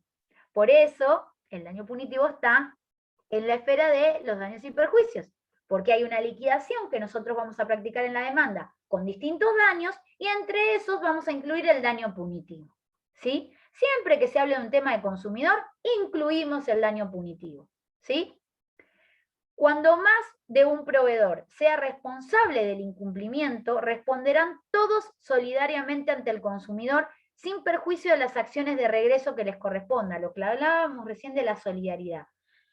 La multa civil que se imponga no podrá superar, acá sí tenemos un piso, el máximo de esta ley. Para el artículo 47 inciso B. 5 millones de pesos es el tope. Igual esto va cambiando, chicos, no es siempre lo mismo. Esto se incorporó en el 2008 y después tuvo otras modificaciones. Ahora, la finalidad de esta figura no es solamente indemnizatoria, sino que cumple disuadir al dañador, evitando la imitación de conductas similares. A ver, ¿cómo voy a evaluar el daño punitivo? No por el daño directo que tuve, como si era el daño directo, como el problema puntual, ¿sí? Acá lo voy a evaluar como una especie de daño que sirva para que en un futuro a la empresa no le vuelva a hacer lo mismo a otra persona, ¿sí? Por eso habla del fin disuasivo, ¿sí? Por eso muchas veces el daño punitivo tiene sumas bastante altas, porque la idea es que no sea un mero daño directo, como si es en la esfera administrativa, ¿sí? Que sea algo más importante, para que la empresa lo piense 2 veces antes de cometer una acción similar. ¿Se entiende? Bueno, acá obviamente tenemos algunos casos porque se le critica que el consumidor ahí no está palpando un daño directo, no está palpando un lucro cesante, un daño emergente, y entonces se está enriqueciendo sin causa si la plata del daño punitivo, si la sentencia le sale a favor, va al consumidor. Y ahí es que ustedes van a ver que hay varias posturas, ¿sí? En donde hubo varias opiniones, en donde hay una postura que dice que el daño punitivo si, tiene que ir con un doble mensaje, tiene que ir una parte al consumidor, ¿sí? De esa multa, y la otra parte tiene que ir a, por ejemplo, un ONG, ¿sí? Otra de las posturas es que nada vaya al consumidor y todo vaya a una ONG o algún organismo similar, porque justamente la idea es no enriquecer al consumidor, sino disuadir o crear un ejemplo para la posteridad respecto de esto. Por eso está todavía esta doble postura que aún los jueces no terminan resolviendo, o cada uno en particular en su caso resuelve como el criterio que adopte, ¿sí? Igual esto lo van a ver en profundidad con el doctor Ganino, esto es muy general, como para que entiendan las diferencias. Bueno, voy a ir con el último temita, porque no me van a entrar más, que ya les digo cuál es. Rápidamente, las asociaciones de consumidores, ¿sí? Y las acciones colectivas.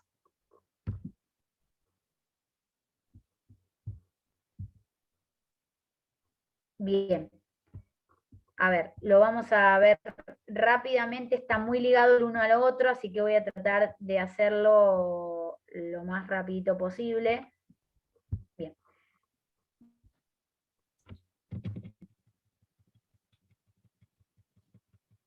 acá van a haber infinidad de fallos, ¿sí?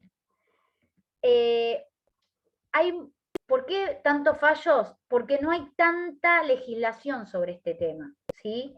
O sea, ustedes van a ver que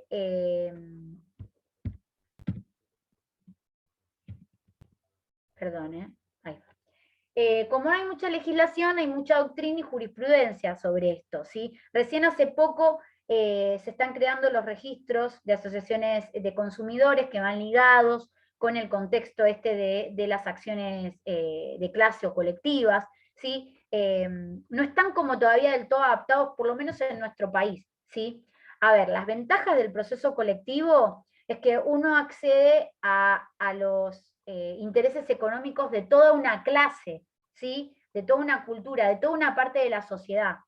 Eso trae obviamente una economía procesal. No tenemos 125 juicios por el cobro indebido de un impuesto en el contrato con Garbarino Viajes, ¿sí? Que Dios lo tenga en la gloria.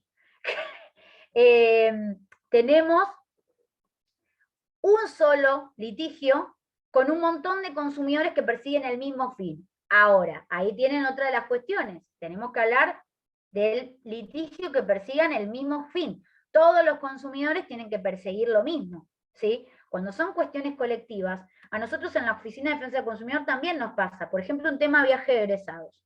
No se hizo en la pandemia. ¿Podemos tomar un viaje de egresados, ¿sí? Que no se hizo como una acción colectiva de todo ese colegio, de todo ese curso? Sí, siempre y cuando todos sepan lo que quieren y el objetivo final. Porque después, ¿qué me pasa? Si en la conciliación fulano quiere que le devuelvan la plata, Mengano quiere el viaje, Sultano acepta un viaje posterior o en otro día o en otro lugar, ya se me complicó, ya no termina siendo un proceso colectivo. Por eso el peligro de este tipo de acciones. ¿Sí? En la vía judicial esto está subsanado porque todos firman la demanda, todos asientan, todos van por el mismo tema, pero en la parte administrativa es mucho más complicado.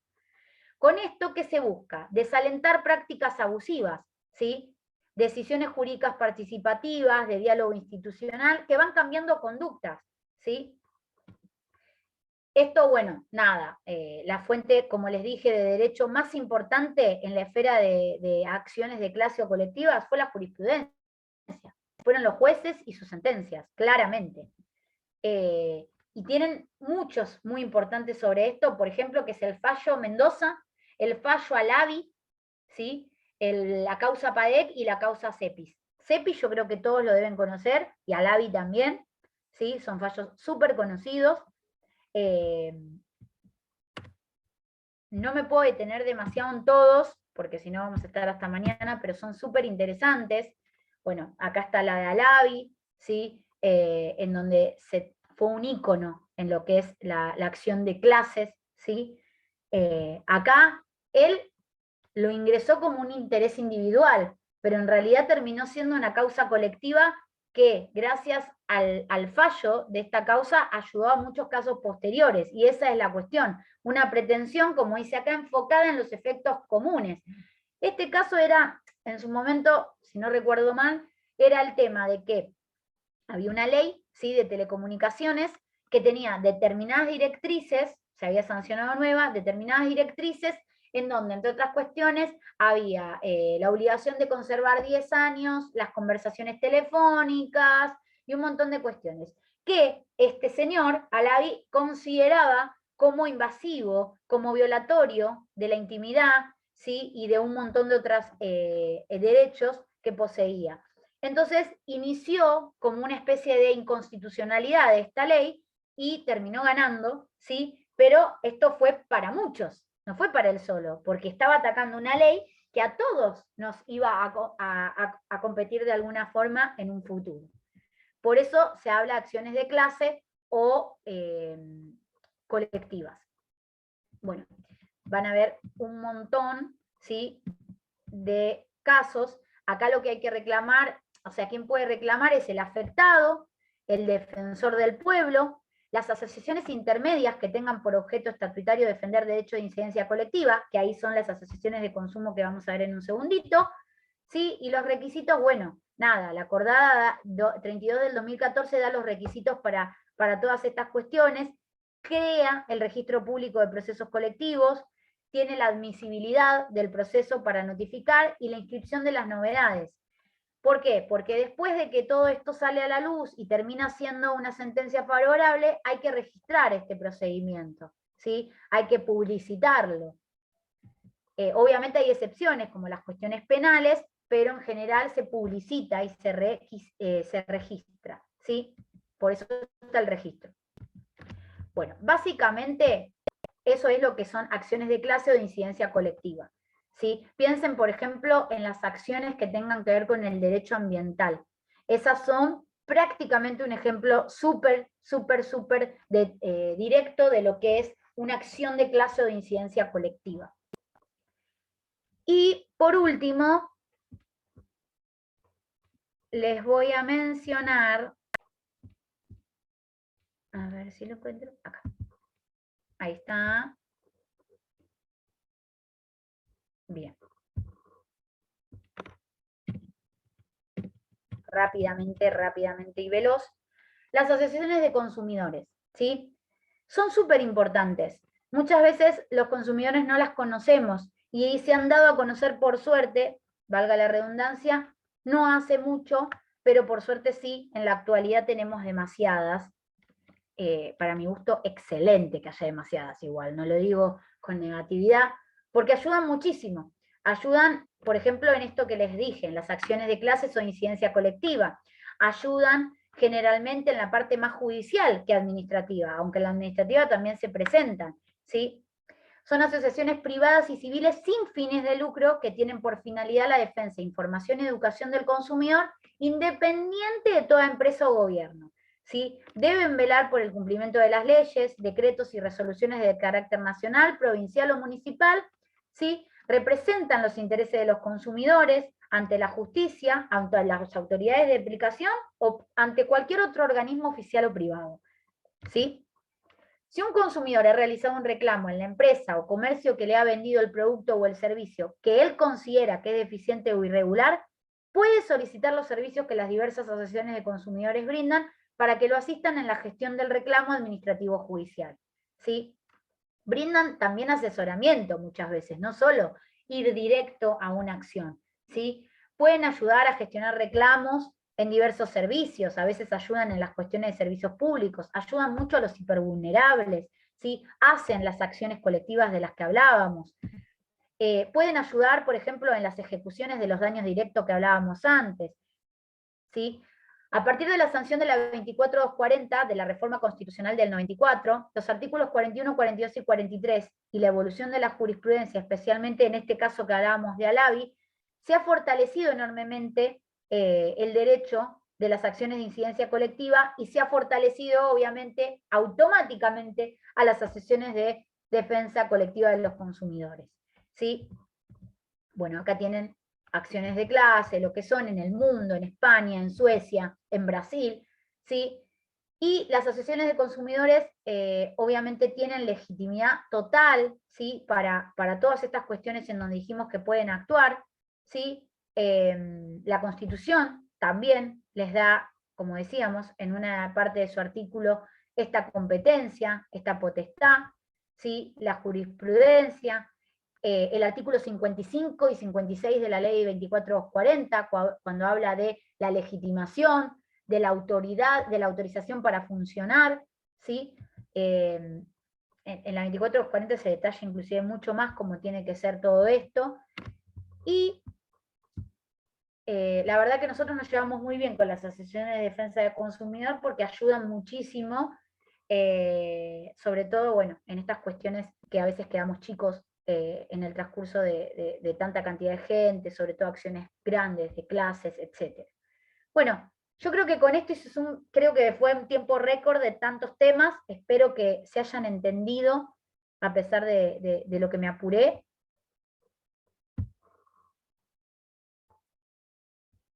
Acá estoy viendo, empezamos con el chat.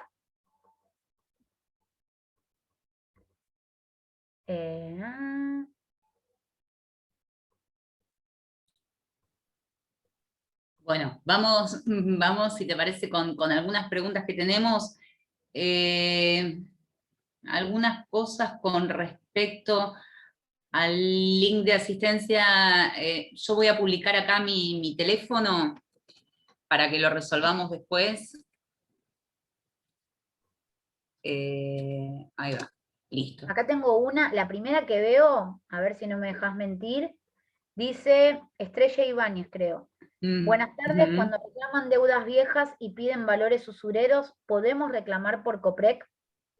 Por COPREC, ustedes siempre que sea ámbito de consumo pueden reclamar siempre. La realidad, Estrella, es que es así.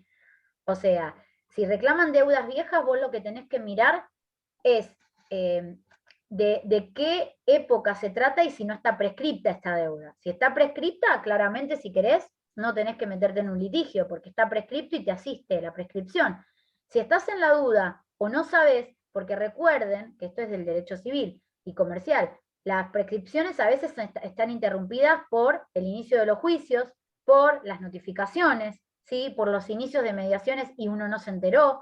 Así que a veces es difícil saber si una deuda está prescripta o no. Entonces a veces yo digo, como el COPREC, al igual que cualquier otra sede administrativa, no me va a salir a mí como consumidor dinero para iniciarlo, de última hago el reclamo, y bueno, si después resulta que estaba prescrita y está todo bien y listo, bueno, ya me quedo tranquila y no obtuve ningún costo, más que pérdida de tiempo, básicamente.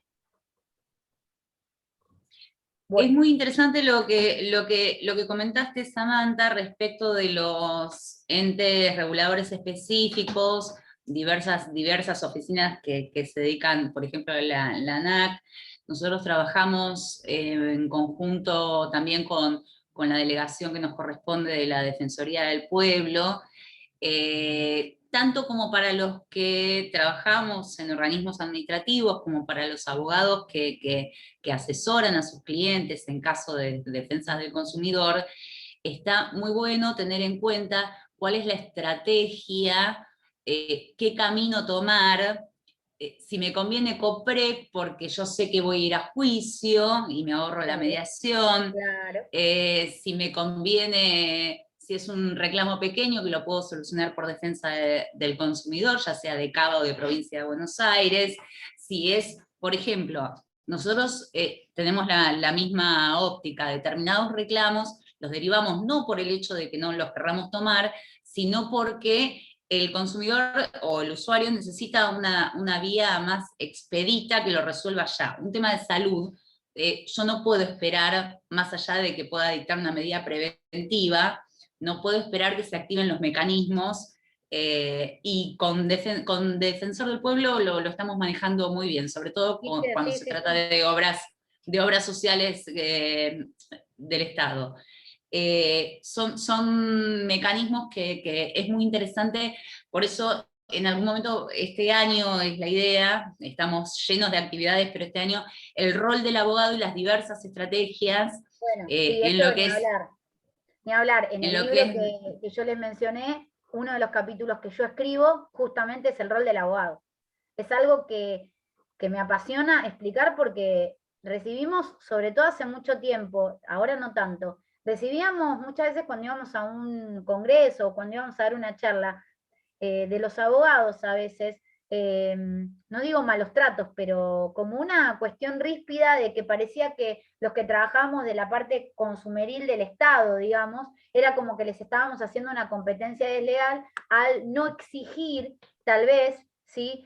Abogados en las audiencias, porque recuerden que en las audiencias, como no, nosotros podemos asesorar al consumidor, y el consumidor no tiene por qué presentarse con abogado. Y muchas veces esto era tomado como una competencia desleal, y en realidad esto no era así, porque justamente si uno después indaga en el rol del abogado, el abogado tiene protagonismo en un montón de esferas dentro del derecho del consumo, sin tener que intrínsecamente venir a defender en sede administrativa al consumidor. Pero bueno, sí, o incluso también se puede presentar en el organismo administrativo. Yo recibo reclamos que los acompañan. Muchas veces nos atacaban por el hecho de que no regulamos honorarios, ¿viste? Entonces, pero bueno, a ver, muchas veces también, y todos los que ejercemos sabemos que a veces nosotros le cobramos a nuestro cliente X cantidad, y por ahí eso no está regulado después, o se reguló menos, se reguló más. Pero eso es un acuerdo que cada abogado también tiene con sus clientes, y lo mismo pasa en la esfera administrativa. Viene con el cliente, arreglan.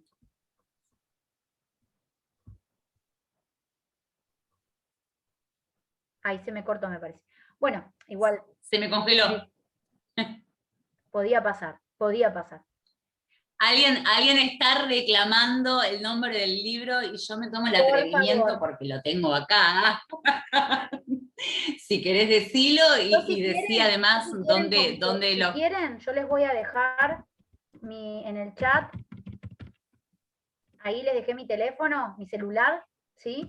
O mi mail personal, porque esto nosotros lo hicimos hace bastante tiempo y ya no está, en muchos lugares ya no lo venden, ya no lo exhiben. Es una editorial conocida, pero que más que nada nos dio la potestad, justamente, porque, bueno, no sé si saben, pero hacer un libro es muy caro, nos dio medio la potestad de, bueno, encárguense ustedes de todo, nosotros se lo editamos, se lo ponemos a la venta todo, pero encárguense de las ventas, encárguense de todo y listo. Bueno, entonces nos encargamos mucho nosotros, personalmente, así que yo ahí les pasé mi teléfono celular y mi mail. Si ustedes quieren un ejemplar o quieren saber algo, me escriben o me mandan mensaje y yo con gusto les contesto. Es una guía práctica, básicamente. No van a esperar un libro en fascículos y así de grande, porque no. Era algo práctico para que hasta Doña Rosa lo entendiera, básicamente, ¿sí? Sí, la verdad que es súper útil, ya sea que trabajes en la administración o ya sea que trabajes como abogado particular, es muy útil el libro, así que lo súper recomiendo. Lo primero que hice cuando los conocí, quiero ese libro. Sí, es verdad. Estrella está levantando la mano. Estrella. Si querés. Hola, buenas tardes. Hola. Hola. ¿Cómo estás? Buenas tardes. Bueno, yo soy la primera que te va a escribir por el libro. Me fascina el tema de defensa del consumidor y aparte, bueno, me ha pasado muchas veces que he ido a defenderme y he logrado que me respondan favorablemente, entonces siempre aliento a los demás a que se defiendan ante estas situaciones que muchas veces pasa que saben que los están estafando, saben que el reclamo es justo, pero se encuentran con esto de que no, voy a perder mucho tiempo, no, encima tengo que pagar, o bueno, es difícil. Bueno, más que nada, ustedes lo saben más que nadie.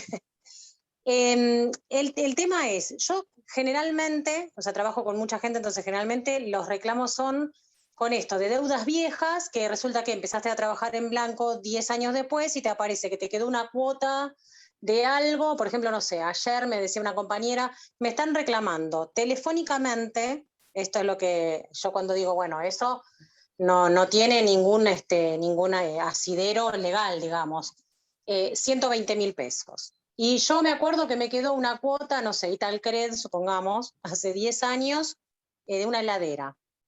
En ese aspecto es donde yo digo, bueno, ahora que te escuché, sería ideal ingresar por defensa del consumidor local, digamos, para después ir avanzando en otros estadios. Pero me quedó ahora esto que me decís del tema de la prescripción, ¿no?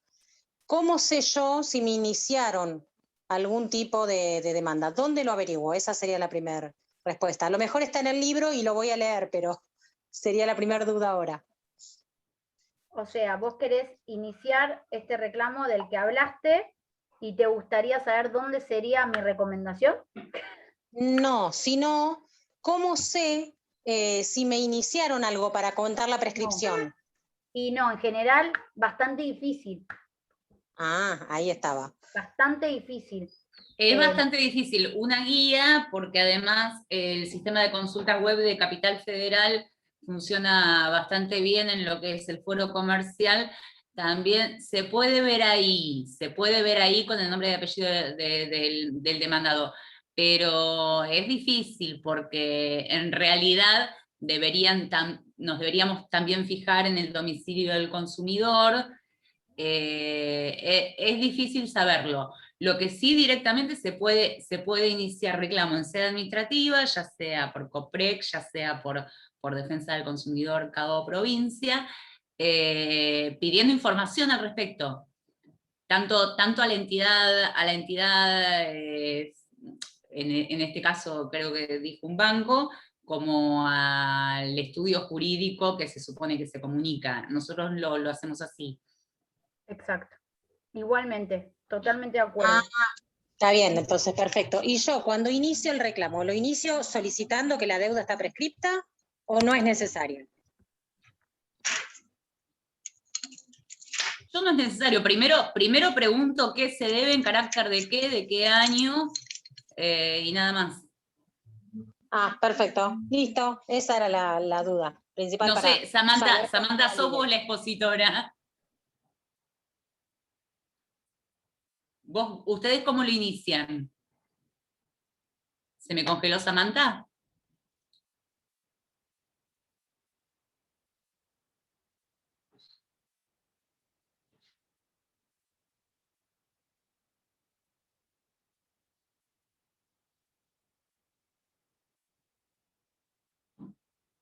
No la escucho. Me parece que se le cortó la conexión.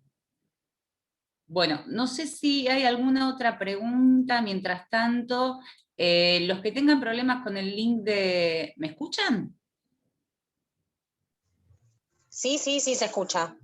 Los que tengan problemas con el link de asistencia, yo dejé mi teléfono en el chat, mándenme y vemos cómo lo resolvemos.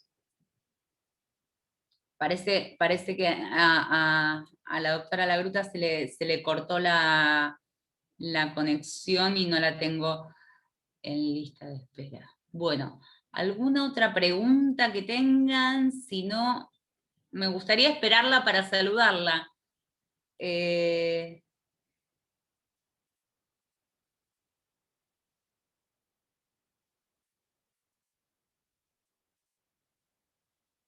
No, no veo otra pregunta con respecto a la clase. Bueno, vamos a mandar el material de las dos clases. Con esta clase finaliza este taller. Vamos a tener nuevos talleres durante todo el cuatrimestre y por supuesto el año que viene en el Instituto de Consumidores y Usuarios del Colegio de Abogados de Moreno General Rodríguez. Empezamos hace muy poquito, así que estamos dándole con todo a muchísimas cosas. Ahí la tengo a Samantha.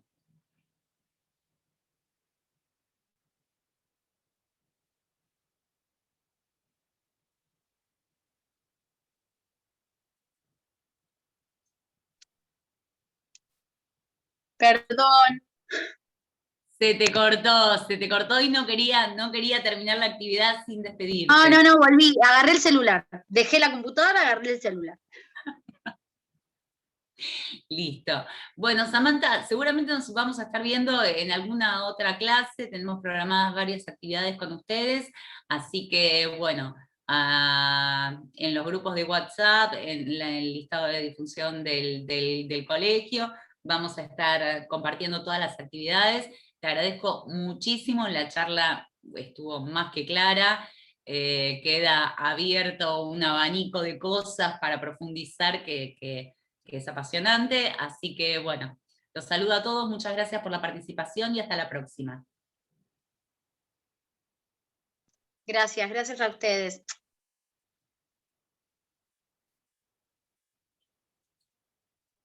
Ay, gracias por todos los comentarios, qué lindo.